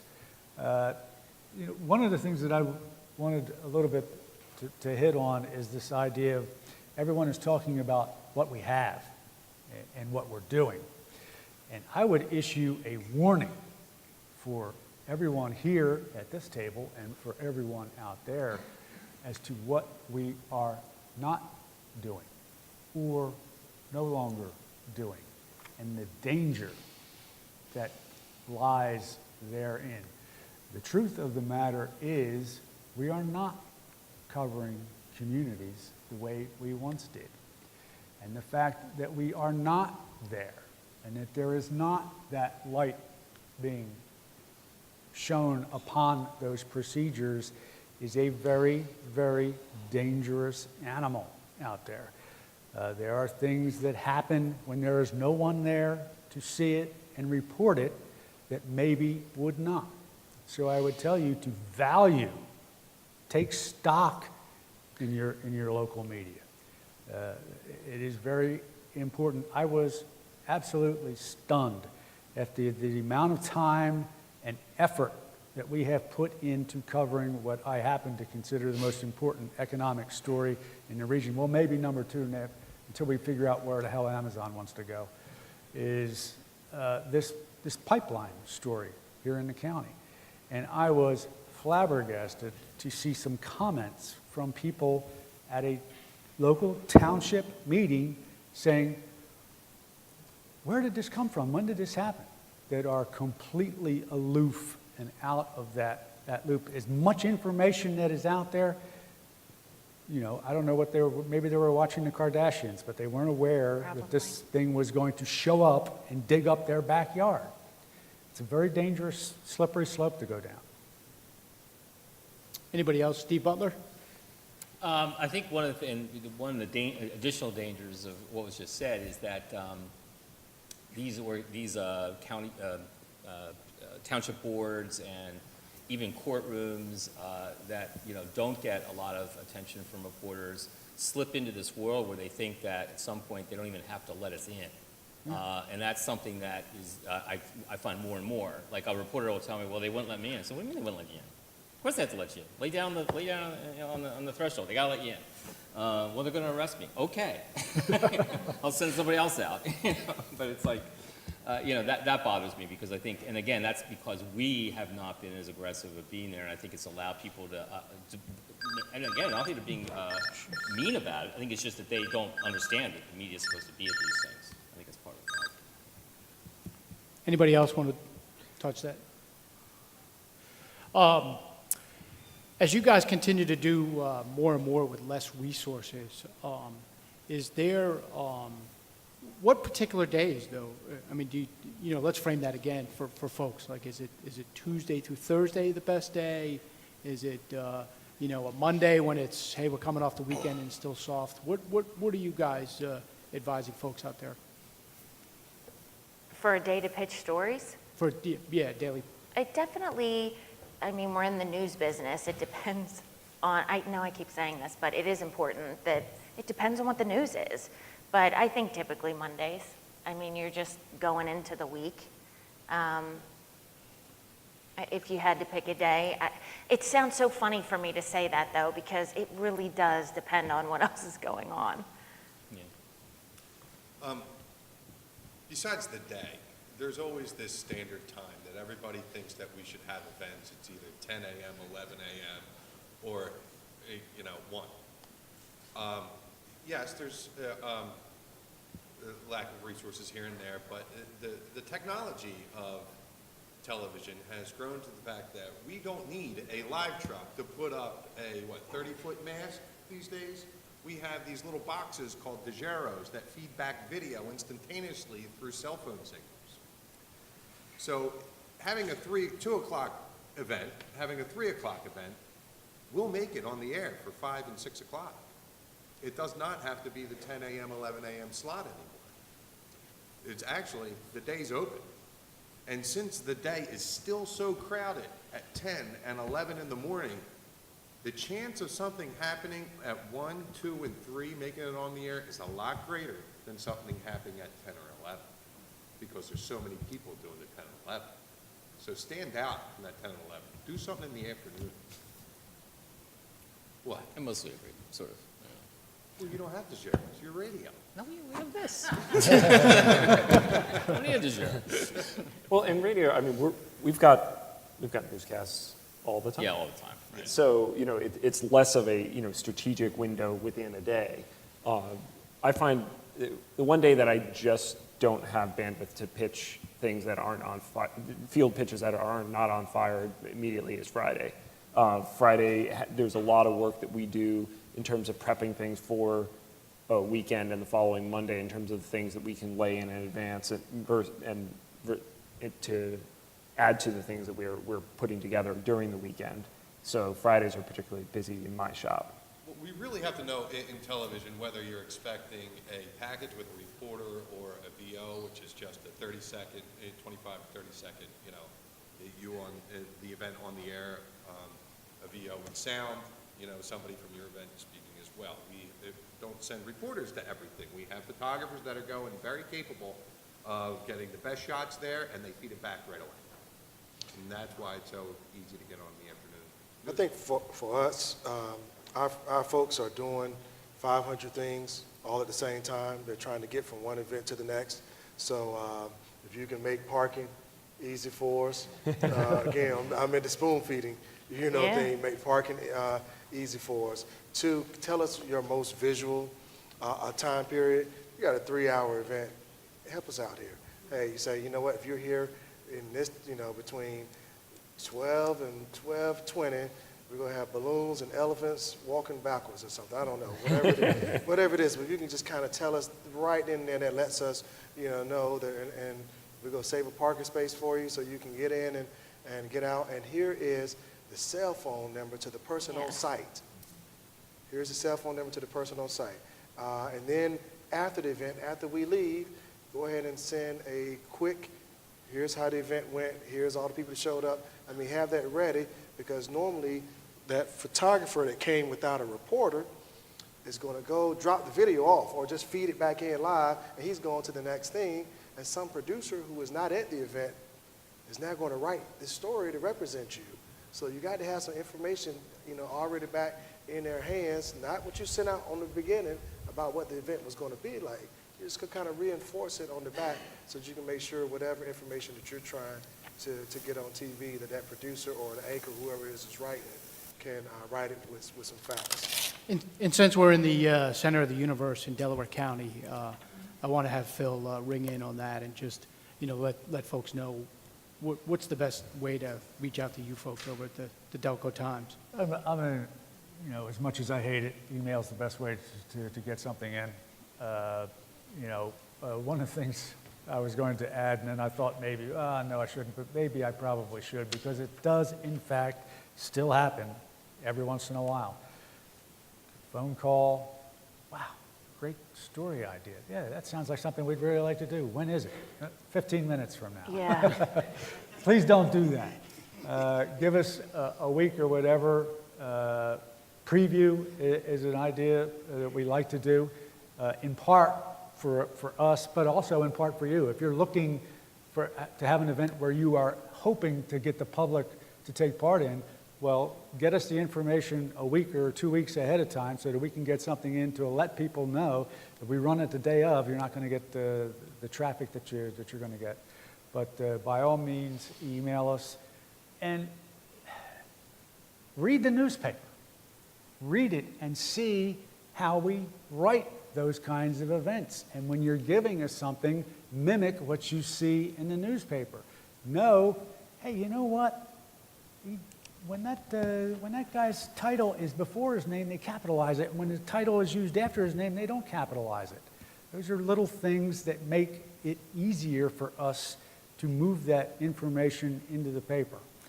And while I'm cursing, as I usually do, the technology gods, I still will, every once in a while, get down on my knees and say, wow, copy and paste. Whoever thought of that? What a great idea. I just have one final question for everybody. So get your pens and pencils ready, because I'm going to ask each of the panelists, and we thank you guys and Mary Ann, thank you for coming out and pulling back the curtain a little bit about your organizations. But I guess leave everybody with a final thought and maybe a phone number. So now you're at the door. So let's start with Real easy. Ed@delcotimes.com, where everything funnels in, regardless of where it's going into the newspaper. I usually like to see things, and then I can push them off, and depending on what person should best get that. You can reach me on Twitter and Facebook. You can even read my blog, The Heron's Nest, which I get a chance to write every day. Please do that. But go ahead and email us. Please utilize us. And as I said, our struggles right now are, in a way, working in your favor. If you can give us content, we'll be more than happy to use it. For NBC 10 and Telemundo 62, you can email WCAU desk, WCAUDESK at NBCUNI.com. And that'll go to about 60 people in the newsroom, 24/7. Anybody can look at it and read it. I would say for final thoughts for me to students, it's just that hard work does pay off, but you really got to get in there and work your tail off. As far as PR agencies, like I said before, pitch the people, pitch the personal story, not just the product. and invest in our product if you want us to invest in yours. As far as my email, it's Maryann, MARYANN, .Vaughn, V as in Victory, AUGHN as in Nancy, @foxtv.com. For students, the one thing I would say, whether it's an internship or your first job, just make sure it's someplace where you're going to get to do real journalism. Don't go to a place with a big name where you're going to be stuck making copies and fetching coffee. If you could work at a smaller outlet and really get to write and report daily. My first job out of college was in upstate New York in a little place called Oswego, shore on Lake Ontario. I often refer to that as, I never went to graduate school. I refer to those 3 years as my graduate school because I did everything. Everything from reporting, I would anchor, I would fill in for the news director when he was on vacation, because it's public radio, I would do on-air pledge drives. Doing that and being surrounded by people who were helping me get better, helped me become a better journalist far more than if I was stuck in some sort of entry-level position where it was much more clerical and not sort of journalism. And that goes also for internships. You know, before you accept an internship, talk to somebody if you can who's done it at that place and find out what you're really going to be doing to make sure that, because you may be, again, weighing a place with a bigger name versus a place with a smaller name, but you may be better off at the place with a smaller name if you're getting to do more. As for pitching me, I think what you, Maryann, has said a lot in terms of proving that you understand who you're pitching to goes a long way. Familiarizing yourself with which programs carry which kind of things. Where we are, if it's an international thing, you're more likely to pitch like our call-in program Radio Times than you are the newsroom, because we have NPR's international coverage that on the air for the actual news on that kind of thing. And finally, for where to send it, my email is pretty simple. It's ESONN, so E as in Edward, S as in Sam, O as in Oscar, 2 N's as in Nancy, @whyy.org, not com.org, or newsroom@whyy.org also works. For the students, you know, be curious. I can't tell you how many times I'm disappointed interviewing people who just don't seem curious about the news or anything. And it doesn't necessarily, and be passionate also. And the passion may be attached to something that has nothing to do with news. If you're fairly young and you're just looking for an entry-level job with us, like obviously you don't have a resume that I'm really going to care about. You know, if you intern somewhere, great, congratulations. But if you had a passion, if you worked on a project, somebody we hired recently who worked on the reentry project, which is a thing in Philadelphia, you know, and that got my attention. Like, this is somebody who has, you know, some thoughts about the world and that she lives in, and that really played well with me. So that's good stuff. So you need to, if you can demonstrate that, I think that's always great. Also, and I apologize to the school officials who are in the room, don't take your college education too seriously. I'm not sure anybody on this panel has ever asked for somebody's transcript. Would that be a fair assessment? I don't think it's ever happened, right? So, you know, I mean, enjoy your college, learn a lot, it's great, but, you know, while you're here, you know, work on what you're going to do for that first job. And if you're taking up too much time in the production studio down the hall, or is it over there? It's over there. Or the school newspaper or something like that, great. That's to me, much better time spent than maybe not turning a paper in on time. That's just me. Unless your scholarship depends on it, I get that. What was it? KYW. If you want to reach KYW, the whole staff will see it if it goes to this address, which is news tips at, and I apologize for this, at KYW1060info.com. That way the whole newsroom will see it. To reach our assignment desk, planning, myself, the managers, it is newsdesk at cbs3.com. For everybody working in nonprofit, congrats, you do well, and thank you for everything you do. Always get a hold of us, because you do have great students, and we would love to tell them. For the students, remember, don't be afraid. Everyone you meet is a resource, so treat people with respect. We'd like to thank Phil and Anzio and Mary Ann and Eugene and Steve. Great insight. We appreciate all your guidance, and we wish you guys all the very best. And thanks for being a great audience and great questions.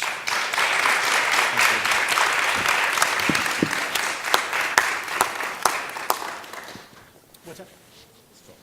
Yeah, we're going to take a 10-minute break and let the news execs fly out of here and go back to their comfort zone. So I had a long conversation with Marazzo. Oh, yeah? So I covered him. When he was in the water? Real nice, Jerry. Good job, Mike. Thanks, buddy. So we've known each other a long time. And I'm always impressed because I've changed a lot over the years. Bald, had a beard. He always remembers those. Always impressed with him. I know we had a good conversation. He was impressed that I remembered that his wife was black. He was impressed by that. I know.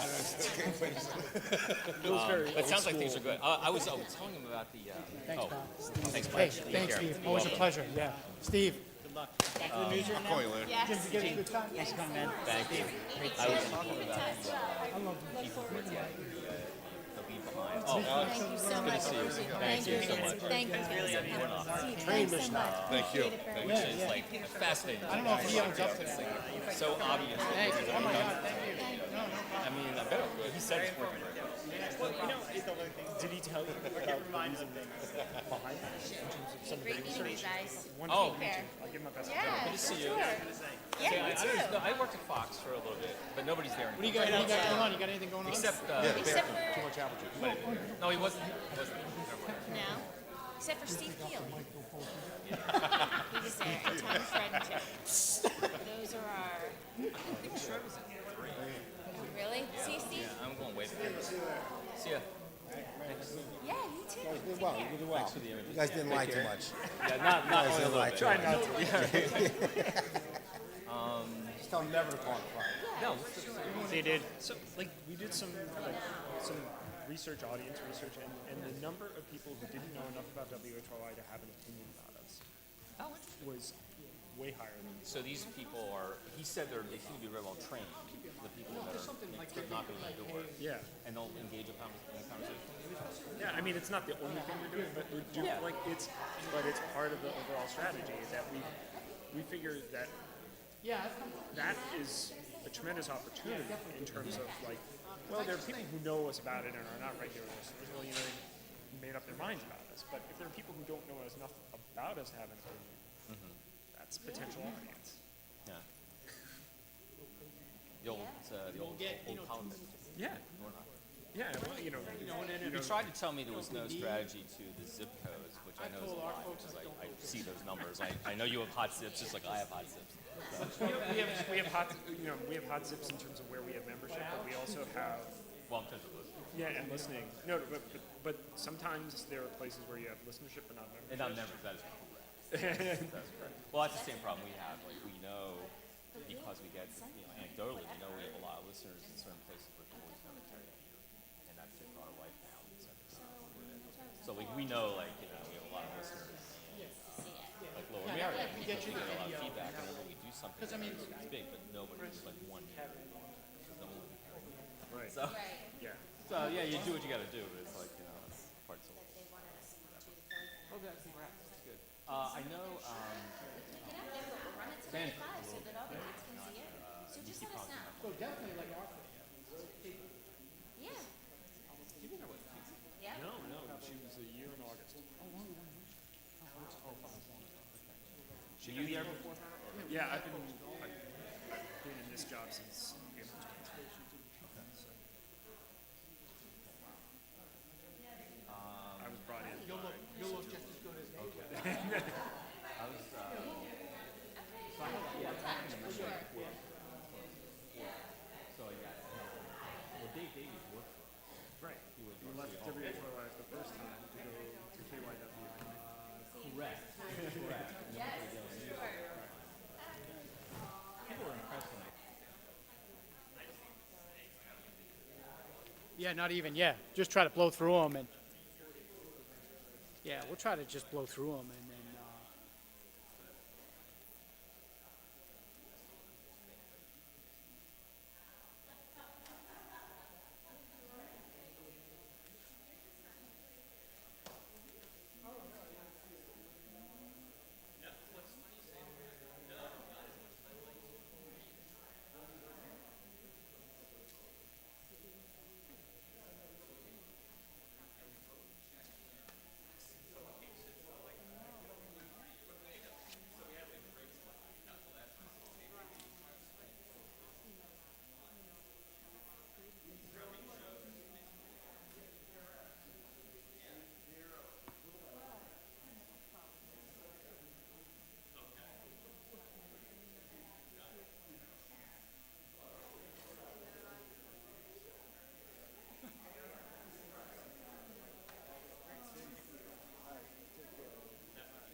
Thanks for coming out, Pat.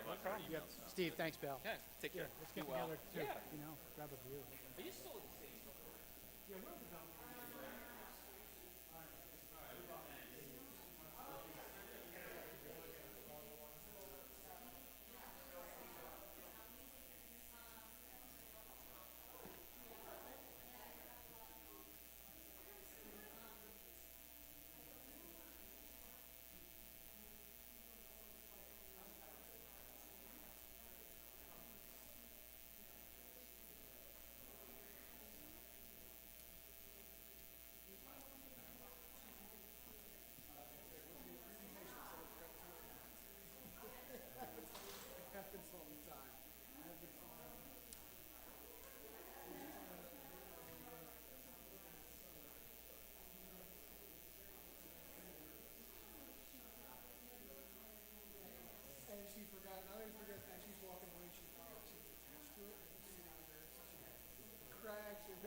actually in Yep, frame? yep.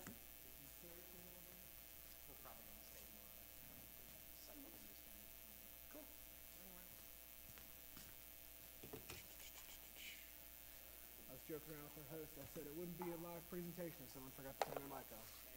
I said it happens to the best of them all the time. I was.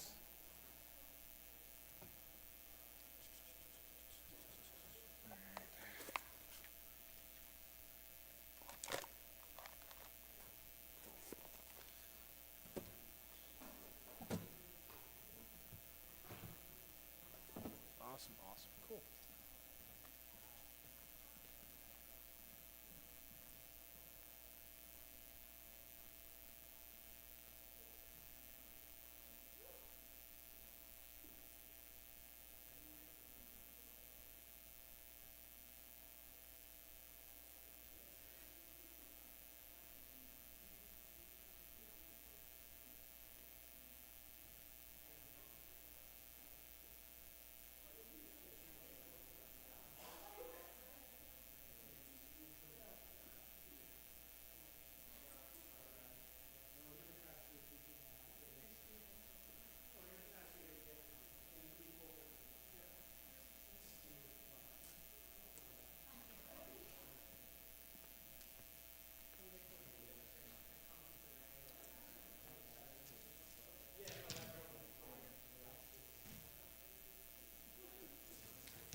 So we gotta put these on.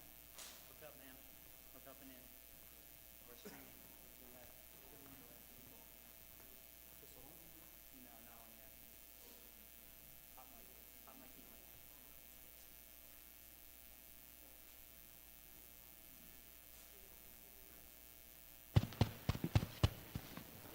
Need a hand there, bud? Where'd you put it? Just clip mine to my belt.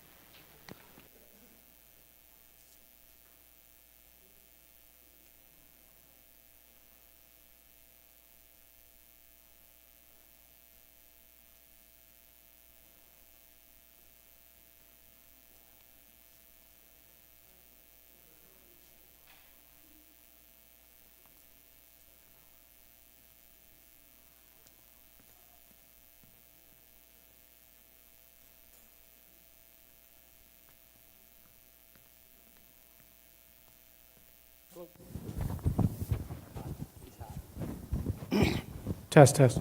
How you doing? Hey. Hey.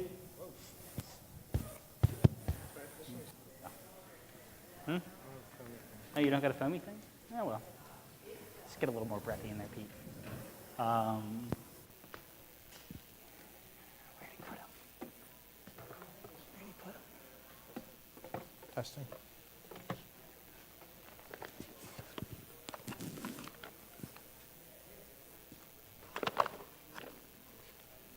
You go, Pete. Oh, thank you. All right. You starting? Yeah, I think so. Go for it. Are we clicking Off and on. Oh, we can do it clicker. All right, you can work it. So I'll You manage work it. yeah.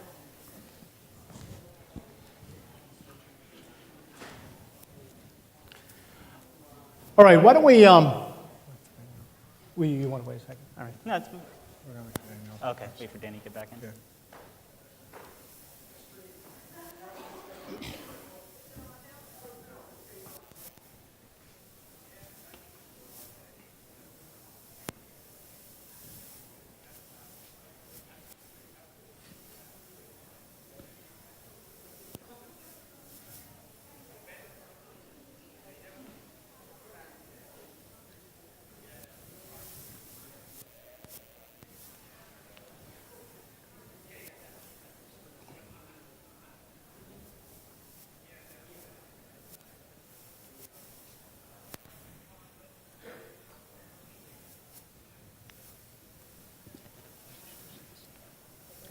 You want to go get it?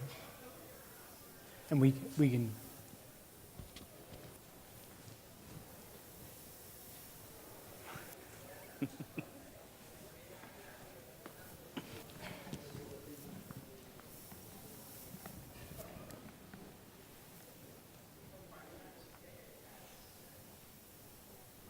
Why don't you stand up, because I'll intro you, you know, who you are.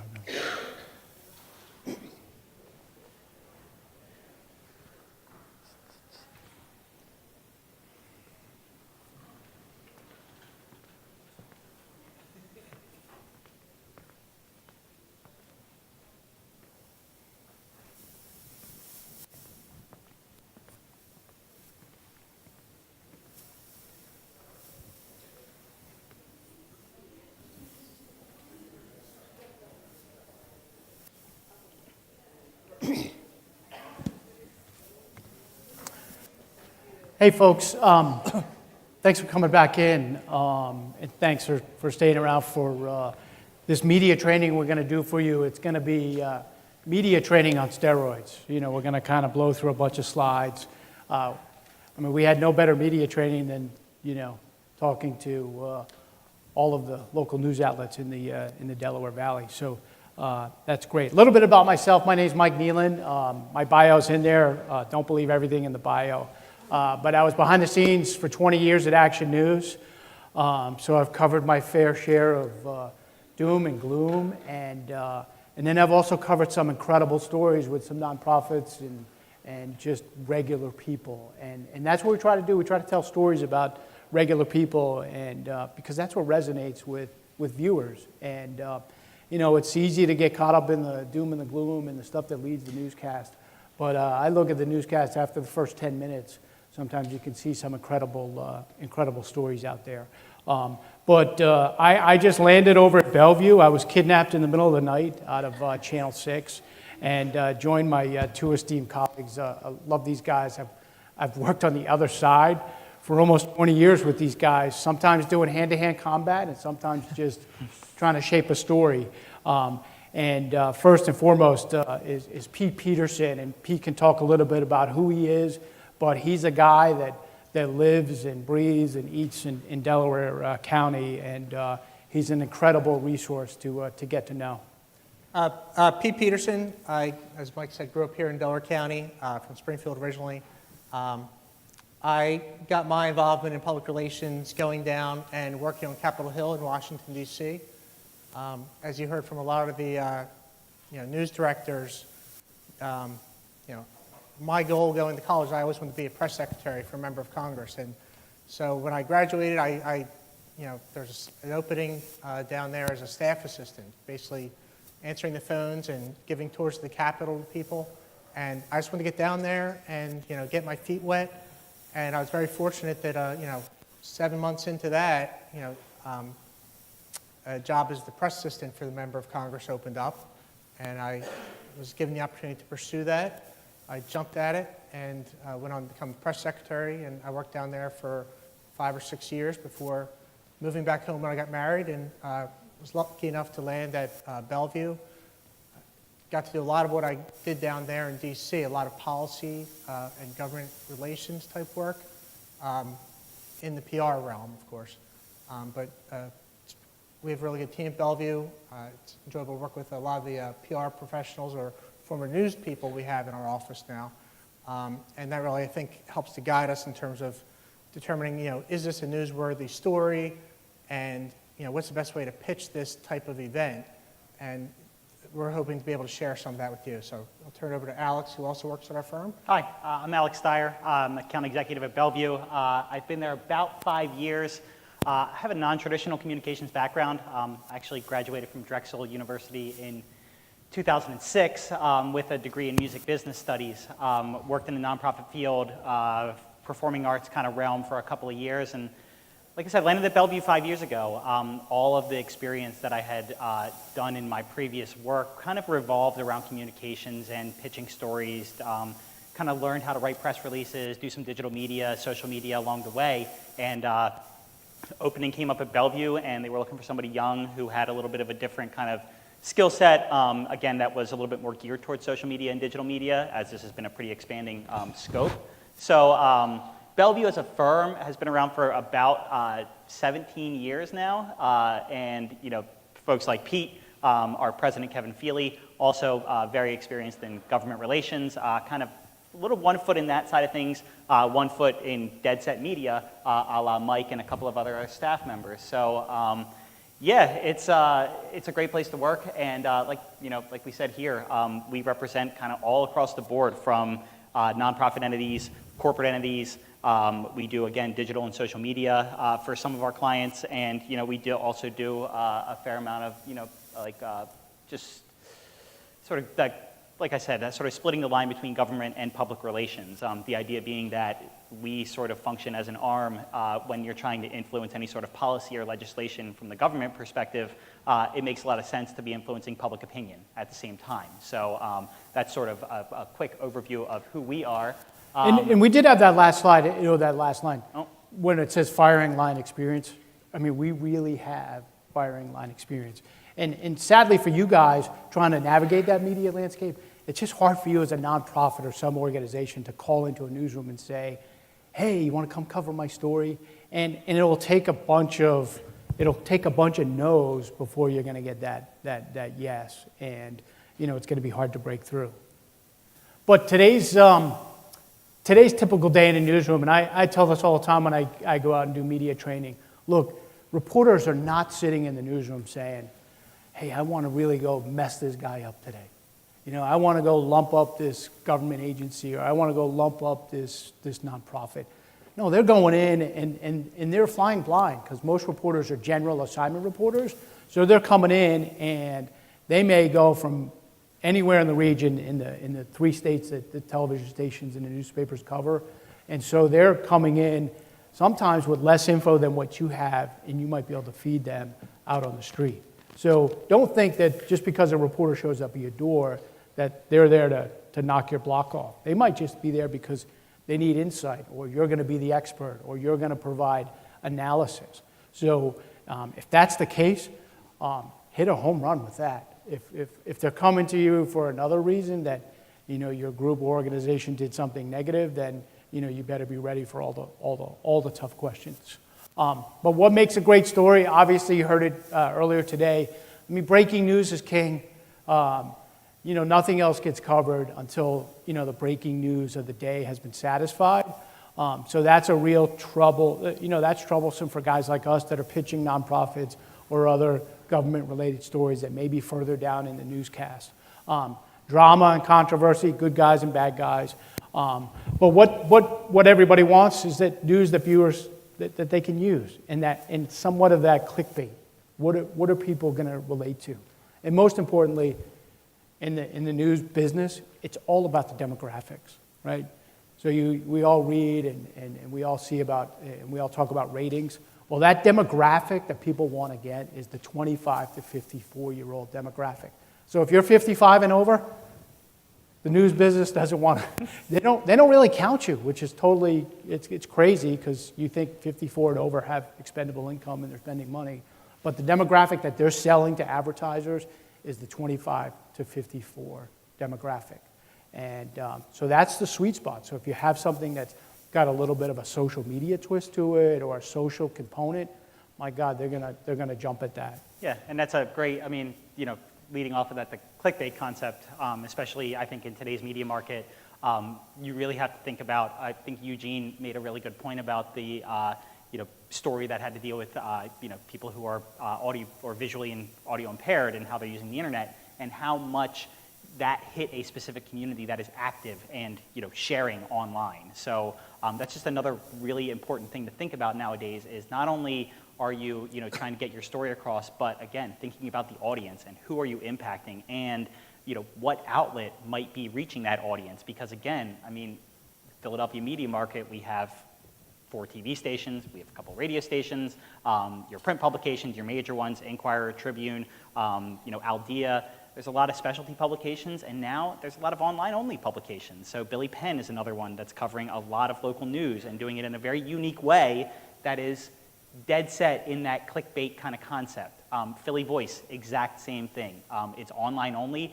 They're looking to share their stories on social media, and they're looking to build their audience through social media. So again, always kind of thinking about that audience and how that plays out online. So there we go. That kind of, again, hits right on what I had just said. Obviously, YouTube, 1 billion active users per month, Twitter, 320 million active users right now. The idea of, where news media is searching for stories right now. You can look, and there are specific groups on Facebook where reporters are literally trolling through groups looking for stories, looking for somebody who's complaining about their experience at the local Wawa or something they witnessed and filmed on their video and posted.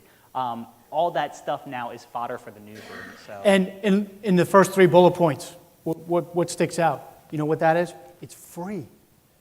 Yep. It's free. Yep. It doesn't cost big media or anybody any money to go get that. All they got to do is download it and then figure out how they're going to repackage that to put it out. So it's not like, hey, we're NBC 10 or 6 ABC or CBS 3, and we're going to fly a reporter and a photographer to San Jose to cover the hurricane. That costs a ton of money. But, it's important and they need to be there, but that's a fortune. So what happens is, now you'll see the local affiliates will grab whatever they can off Facebook of somebody in the Delaware Valley who's down there, or Twitter, or, they'll set up an interview over the phone. So, that's where media outlets are looking, wow, we don't even have to move from our desk. We can go get this. So think about that when you're telling your own story.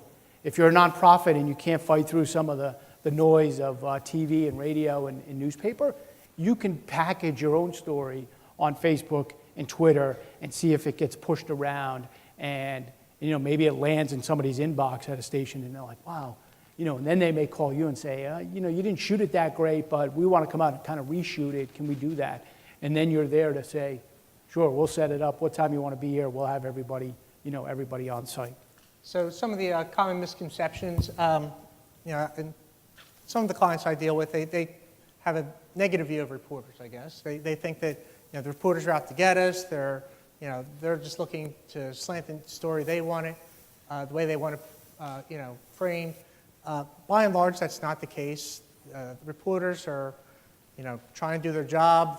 They've got families. This is their work, and they, you saw what it takes to get to where they are today. They take their responsibilities, for the most part, very seriously. One of the other misconceptions is, well, that's only, a weekly newspaper. That's not that important. I don't have to talk to them. Social media has really changed that a lot, because you can have a very small, publication as far as, circulation-wise of the print edition, but once it gets posted online and then they get shared, and it can spread pretty quickly. So you always have to be careful. It has its positives and negatives. You can't just say, I can say anything I want to this because it's only the weekly paper. If you make a misstep there, it's just as bad as making a misstep in the Philadelphia Inquirer. But at the same time, it can provide the same advantages as well. And part of the advantage is if you make that misstep, you have an opportunity to correct it. And the news media is obligated to correct it. So if they have the information wrong, and you can make your point that here's you can't argue about how a quote might be interpreted, but if the facts of a story are wrong, you can bring that to their attention and ask for a correction, and then they'll update the online version, and hopefully some type of correction goes into the print version as well. Yeah, and you may encounter that more so with some of the smaller publications that may not have the same kind of editorial controls. So you do need to be watching, after a story comes out on your organization, you need to go through and read those clips pretty much in real time. I go through and I'll type in the key search words in Google, and I'll do in the past 24 hours. So it'll pull up any new posts on the internet in the past day, so I can see who may have picked this up. And then if it's wrong, I call them up right away, because that's when it gets posted to Facebook, and you want to get the corrections in as quickly as you can, basically. One of the other misconceptions is that stories are predetermined, and that if you ignore a story, it will go away. Well, two things. If you're not going to take part in it, then you're not going to get your side of the story in. So maybe it will be predetermined, but it's kind of, you're making it that way by not participating and not getting your side of the story in, or helping to frame the issue the way you want to frame it.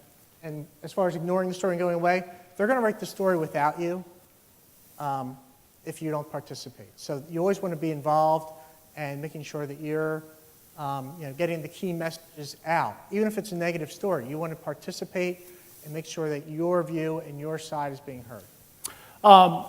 Look, the reporters, respect that relationship. And as you saw today, I mean, these are, they're human beings. They want to do their job. They're like everybody else. Hey, I'd like to try to go home at the end of the day and be with my family and friends and my kids or what have you. But so just respect their deadlines. And, it's not personal. It's just their job. And I've gone around with Pete and Kevin and guys over at Bellevue, and it's going to be a negative story. And we're like, look, here's your deadline. Here's what you're up against. Here's what we know. And, you ask the PR person or the nonprofit, look, we're going to save a spot for you, and we want you to be included in the story, and it's up to you. And then you have to decide within a short amount of time whether you want to play ball or you don't. And you can't wait till 10 minutes to 6 to say, oh, by the way, we've been meeting for hours, and we're probably not going to have anything to say.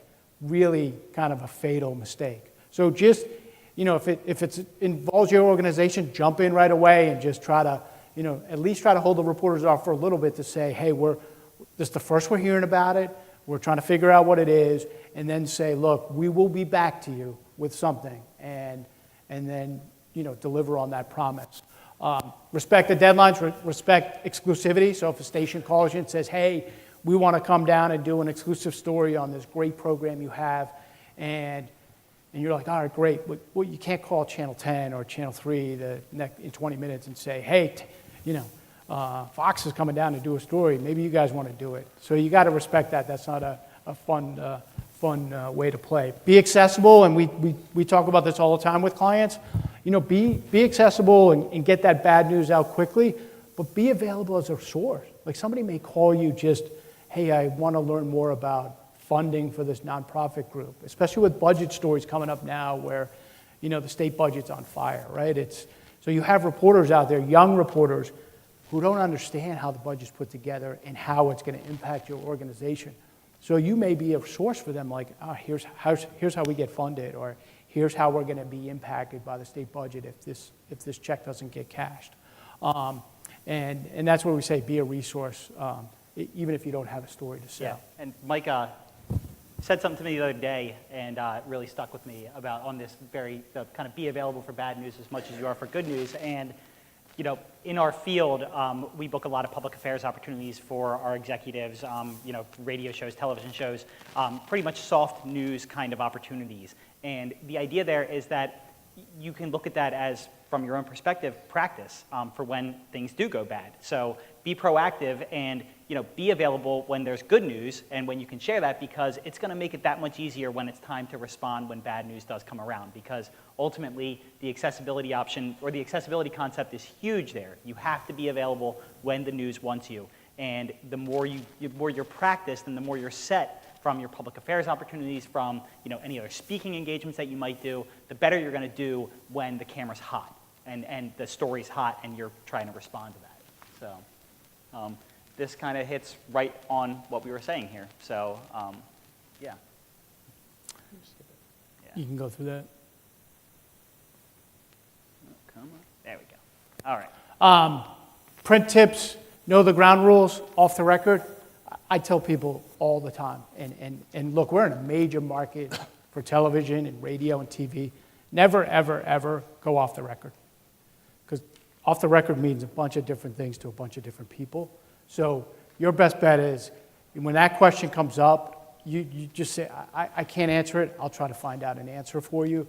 And unless you're a seasoned PR pro like Pete, you just, who delves in a lot of political circles, I would say for a nonprofit or somewhere else, off the record is just never, never a good idea.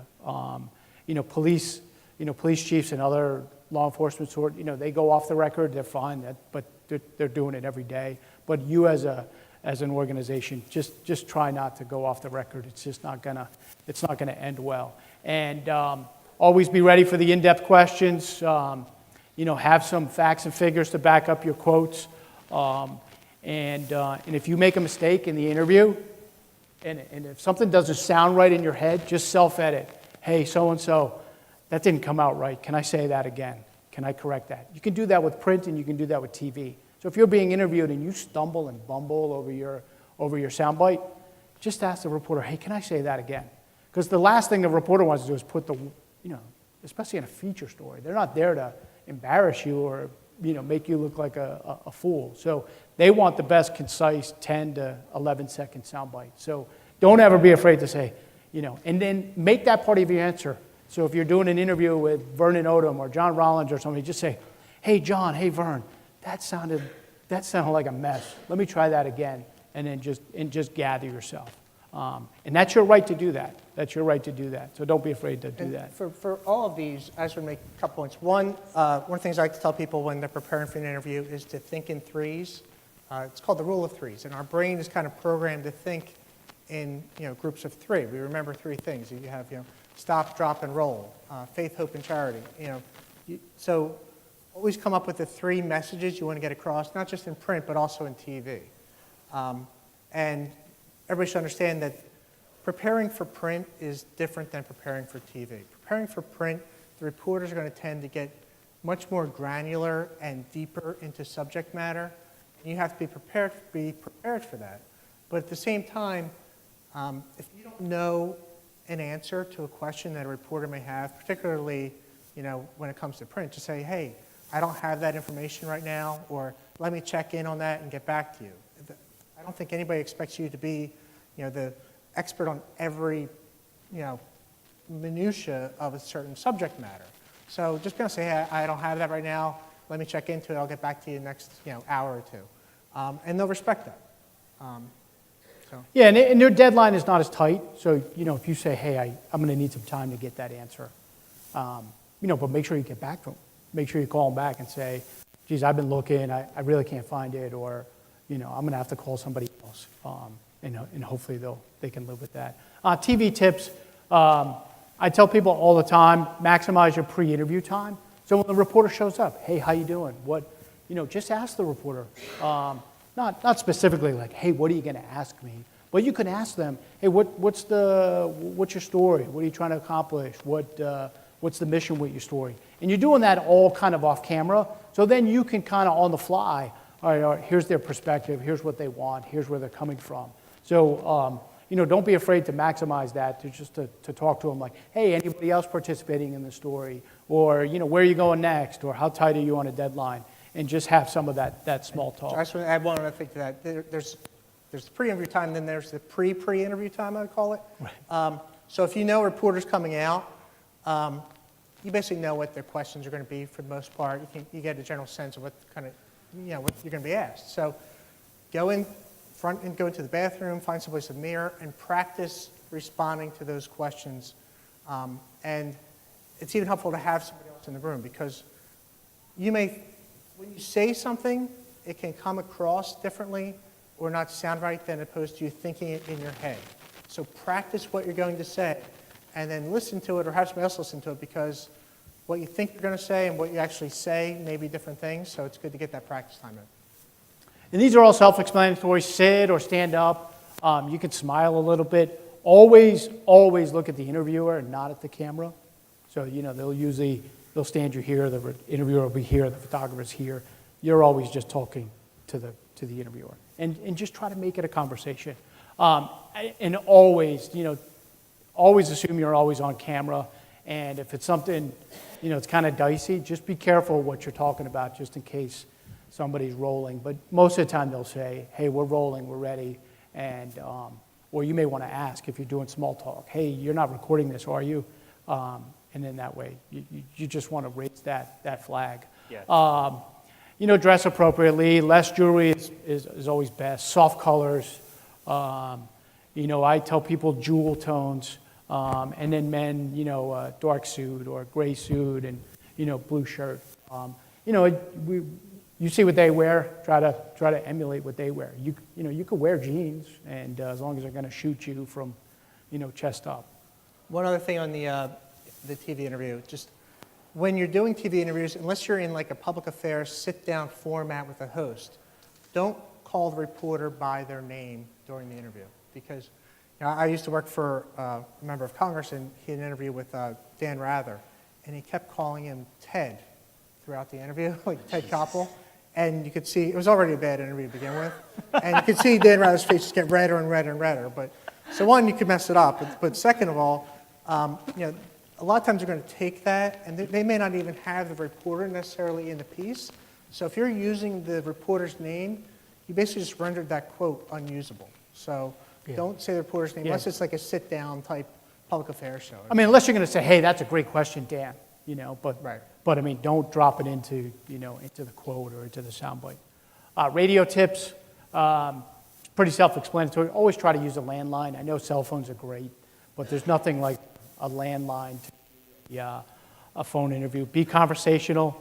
The other one is refer to callers by name. If you're ever on a call-in show and you're sitting there in the studio, you can refer to the callers by name. And then, you know, just with radio, remember that people are listening in their car, they're busy, it's on in the background. And so you have to put yourself in a quiet environment, though, to be able to talk to the reporter. And they'll probably ask you, hey, are you on a cell phone? Is there a chance you can get to a landline? Because it's just, you know, sometimes the quality is a little rough, but pretty self-explanatory. Alex, you want to... Phone interviews, again, like Mike said, landlines, always important, especially if you're talking about radio. In particular with radio, they just, because you never know what they're going to hear on the other end of the line from a static perspective. Removing distractions, if you can, if you have an office space, you know, definitely close the door, close yourself off from any additional noise. If you have a conference room, any other space in your office or, you know, facility that you can basically get away, distractions, definitely, you don't want to have that going on during a phone interview. Note cards, nobody's looking at you, a little different from the, you know, print. Yes, you can definitely refer to notes. Television, obviously much harder to refer to notes, but radio, phone interviews, you always use notes there. For more energy, I always like to say that standing helps you kind of emote a little bit more versus sitting. And if it helps you again, buy a headset. People like myself, I like to talk with my hands a lot, so it can kind of help me be expressive over the phone, and again, add to that more energy concept. So, I just want to jump in on controlling. Sure. So when you have the interview, you know, you have to sit down and put yourself in the reporter's frame of mind, and you know, ask yourself, okay, I'm reporting on this story. What are the questions that I'm going to ask? That's how you kind of prepare for the interview. Go through and then come up with the answers, and if you don't have them, track them down, make your calls. Be prepared. You know, as I said, develop your messages. You know, you want to try to make those 3 key messages. What are the 3 points that you want the readers or the listeners or the TV viewers to walk away with after the news piece runs? Understand your audience. You know, the audience for print, TV, and radio are all distinct. You know, the audience for WHYY is different than it is for KYW. The audience for Fox even is different than Channel 6. So understand that you may want to focus on different issues and understand who you're reaching and what they want to hear. Remember, you're the expert.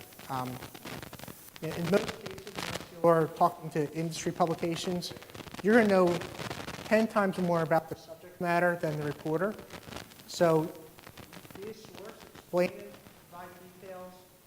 One other thing, don't talk in acronyms. I know a lot of us, if you're within a specific industry, you can tend to start rattling off, you know, acronyms.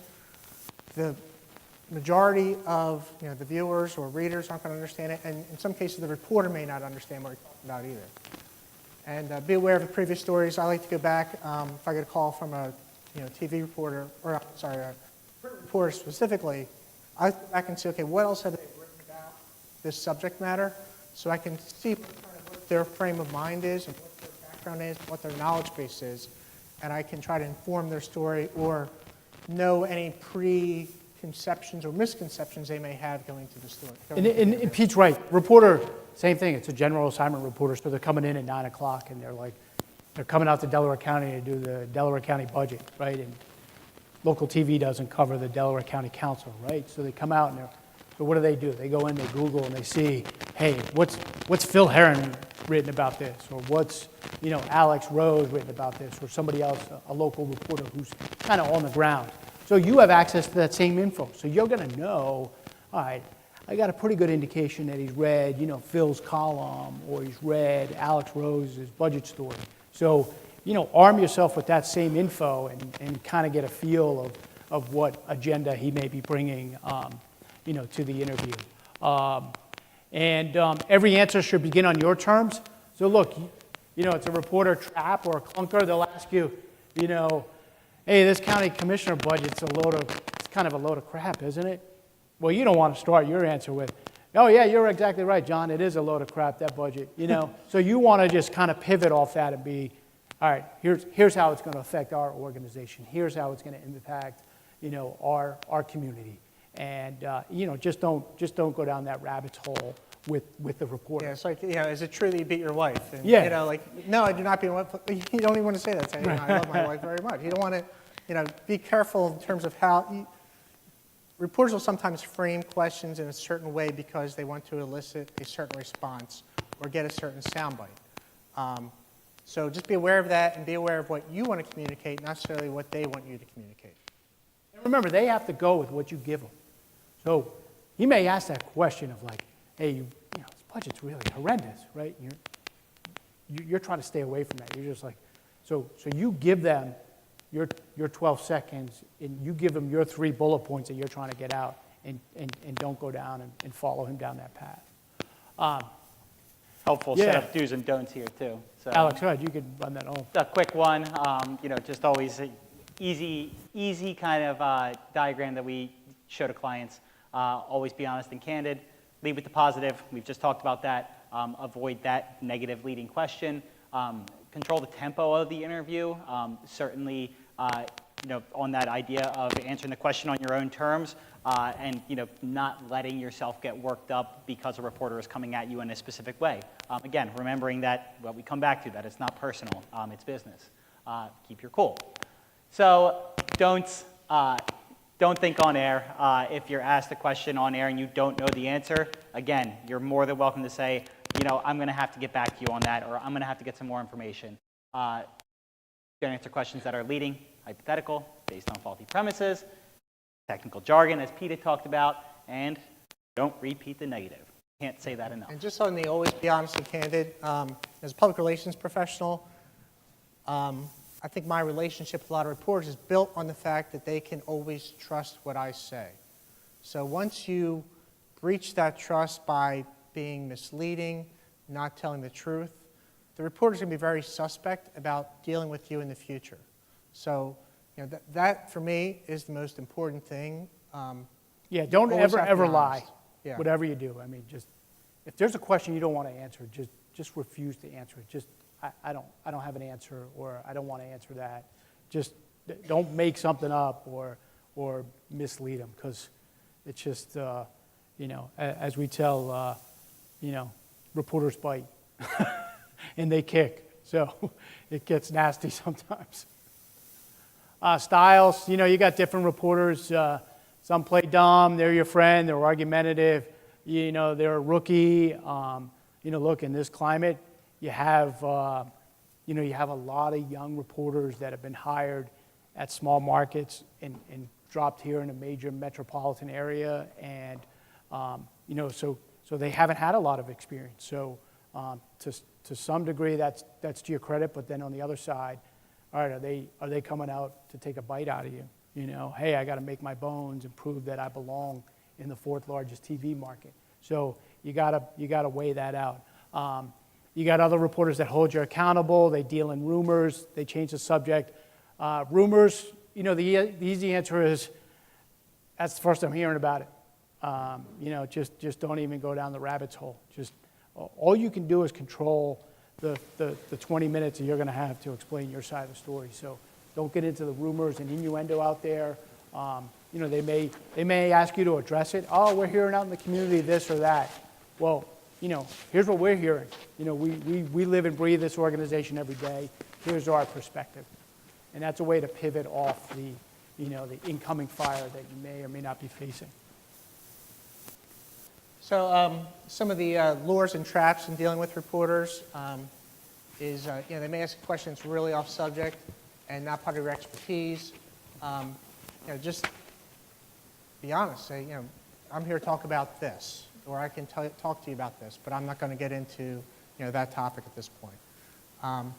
They may say, others are saying, or, a lot of people are talking about this, and it's a lure to draw you in, very much similar to the hypothetical. And you want to stay on message. You want to, you're the one controlling the interview, because the only things they can use from you are what you give them. So don't fall into these traps. And, you're right. So look, you just have to know who you're dealing with, right? If Jeff Cole shows up on your door, right, from Fox 29, and we all know Jeff's style, right? I mean, he's chasing you. Hey, why are you running? Well, because I'm selling stolen radios out of a trunk of a car, So you get that. But if Jeff's coming, or Wendy Saltzman, or, say Chad Berdelli, or, somebody from the investigative unit, they're, for the most part, they're not coming over there to, hey, let's hold hands. And so you got to know what you're approaching. You get other guys like the general assignment guys like Vernon and John and some of the other folks at Channel 3 or Fox. Look, they're probably just on a tight deadline. Like, hey, they're coming out to see you at 1 o'clock, and they need to be on the air at 4. So as best you can, hey, just hit that ball right off the tee into the outfield. So just be aware of who's coming after you. Never say no comment. We advise people, just don't say no comment. You can say, I don't know how to answer that, or let me get back to you with something. And you might be able to provide it in writing. Yeah. Like, hey, I know you like that on camera, but I can't give it to you. Maybe I can shoot you over a quote or something. Yeah, I mean, we watch so many news programs, or not news programs, but, television programs now, and typically when a person says no comment, they're guilty of something. So it's now become associated with that. And you want to avoid making those two words in any way you can. You can say, I'm looking into it, or we're looking into it, or I don't have enough information to talk about that at this point, but don't say no comment. And as Mike said earlier, don't go off the record. I'll do it occasionally with a few reporters that I've dealt with that, have 10 years experience with, but even then it's pretty rare that I'll do that. And it's only with people that I really have a good relationship with and trust. So generally I'd say, don't go off the record. It's better to assume that anything you tell them could be attributed to you, because that's likely the case in most cases. I've been in this 5 years, and I've never once done anything off the record with a reporter. So I leave that to the true experts. And people don't know, sometimes off the record is, you can't use this info.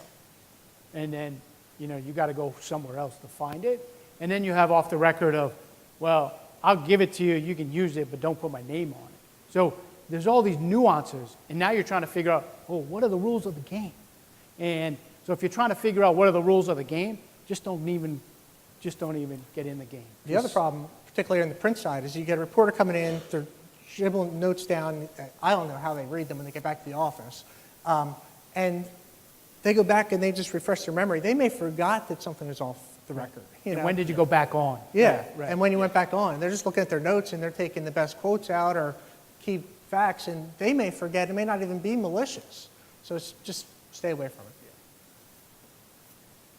Social media, here's the new landscape. Facebook, Twitter, YouTube, Instagram. So you see all the major TV stations, all the major papers, they all have those platforms, right? Because that's where you are, that's where the millennials are, that's where people are congregating. So as big media, they want to be there too. So, not only now are reporters, they have to go out and in a general sense, when people go out and do a story and it's a reporter package, it runs anywhere from a minute to a minute 45. On the radio side, it's probably 40 to 45 seconds. So now reporters are being asked, well, not only do we need you to do 2 versions of that story or be live at 4, 5, and 6 with that story, but hey, when you get some downtime, can you file on Facebook and can you file on Twitter? And I just remember doing this with Vernon Odom. Everybody knows Vern, right? He's a fantastic reporter, really great guy. And I remember telling Vern, hey, Vern, I'm going to need you to file a Facebook, piece. And Vernon and Facebook are, it might as well be a foreign country, right? And so he's like, kid, I was changing your diapers before this all stuff. So, but that's where we're headed. I mean, here's a guy like Vern who's been doing this for 40 years. He's got to go now on Facebook and Twitter, and and it's funny, and you'll see him, and he's trying to Facebook Live himself, and he's getting much better at it. And God, I love him. He's a great guy. But that's what's happening. So then what happens is, He's filing a 40-second story on his minute 45-second story, right? And for the millennials out there, that 40 seconds may be the only story that they're going to see. Where you and I, I'm going to watch the 6 o'clock news, I'll see the whole piece. So keep that in mind of, when you're trying to shape your own sound bites. But also, you can go to that same platform and tell your own story. Yep. And use that as, hey, we have a great feature story here. We're gonna try to figure out a way to package it and put it on Facebook, or we're gonna try to figure out how we can link it on Twitter and then maybe tweet it out or Facebook it out to some of the stations. Yeah, I mean, and nowadays you see it on the Today Show. I mean, they have an entire segment in the morning called the Orange Room, which is literally what is hot, what is happening on social media. And a lot of that stuff is pulled from all of these various sources, but all of that stuff from the news media gets fed into programs like Reddit, which is where a lot of the news media is paying attention right now. When you're looking for a story, trying to kind of elevate, and especially nowadays, when a local story can be elevated into a national conversation, that stuff all takes place on social media. I mean, that's where, the terrible stories about, kids getting harassed in, South Carolina, all of a sudden gets injected into a much larger conversation about race and everything, and that's all thanks to, somebody posting a video, photo, whatever it is on Facebook. Somebody else picks it up, shares it into a group, that group shares it into like a Reddit post that is like, hot topic of the day, and then all of a sudden that stuff starts getting upvoted and you have a story there, and that's what news media people are following. They're following that upvoting concept. And we talk about that, and Phil brought this up today. He mentioned Sunil Tripathi, right? Well, long story short, Sunil was the Radnor, he lived in Radnor. Well, initially the story came out that he was the Boston Marathon bomber. Oh, yeah. And That's right. I had been working, I had worked hours and hours, and we debunked the story. And we're like, no, this, photos look similar, but he's not the kid. So I remember getting a call at 2 a.m. and from Jim Gardner himself saying, hey, do you know this kid from Radnor might be the bomber? Well, Reddit had put out, and I think some other media outlets had put out through scanner chatter that this kid could be connected. So luckily, we at 6ABC, when I was there, we didn't go with it, but there were people ready to, pounce on this family. I mean, we were at the house and we're like just trying to hold people back, but that story took off on social media, and I think subsequently there might be a documentary out there on that particular case. And sadly, I think he ended up, he committed suicide. I think prior to the bombing, and they hadn't found him. But Facebook, snackables. That's what I meant to say. So they're asking reporters to do snackables. That's what they're calling them. So they're 30 to 40-second stories that's their mini story, and apparently that's the attention span of millennials out there these days. And so think of that of like, all right, well, I might be down to 40 seconds now for my story. So They say, nowadays they say, Facebook advertisers recommend 6 seconds now for a piece of video content. So that just, again, shows, attention spans are just getting shorter and shorter and shorter and shorter and shorter. So. If you get a positive story, put it on your organization's Facebook page, share it. People who already follow you will then like it, and then their friends will see it, and you'll get a broader audience. You'll make the news people happy because they'll get more views on the website, which brings in more revenue for them. As was the case with the hearing impaired web browser, they're looking to generate traffic to their website. So if you share a story with your audience or your membership or your employees, and it gets a lot of views, you're more likely to get covered in the future. And you're also helping get the message out that is in those stories. So you really want to take advantage of social media after story runs as well. And right on time, that is 1:30, so I don't know if we'll stick around for as long as you guys want. Yeah, I was going to say, I think we're probably, just to respect everyone's time, but I don't know if we can maybe take a question or two. Sure, you in the back.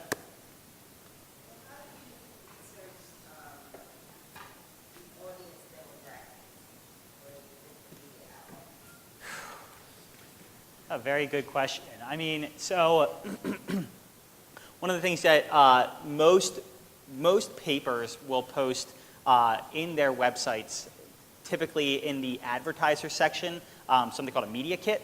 And typically, that's where you'll find that kind of audience demographic information. Papers and their advertising departments are interested in that very same information because that's how they sell their ad space. So for me, I'll typically look into, for print publications, I'll look for their media kit and I'll look for demographic information in that.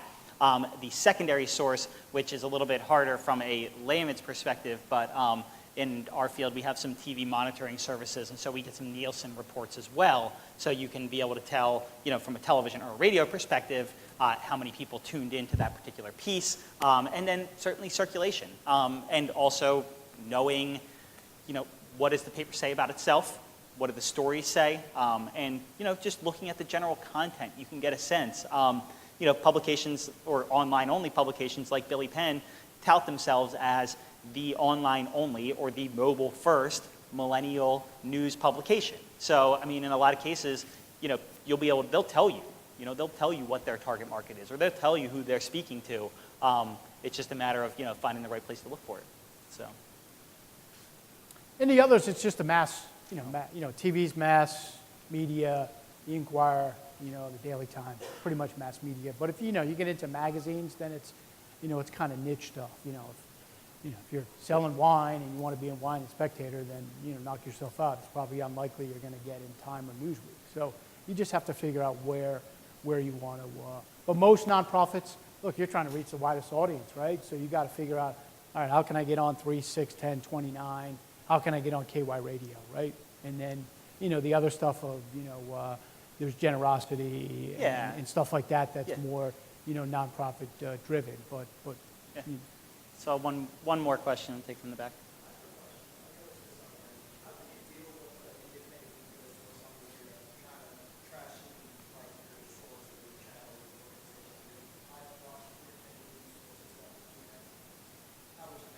Are you talking about like blog posts?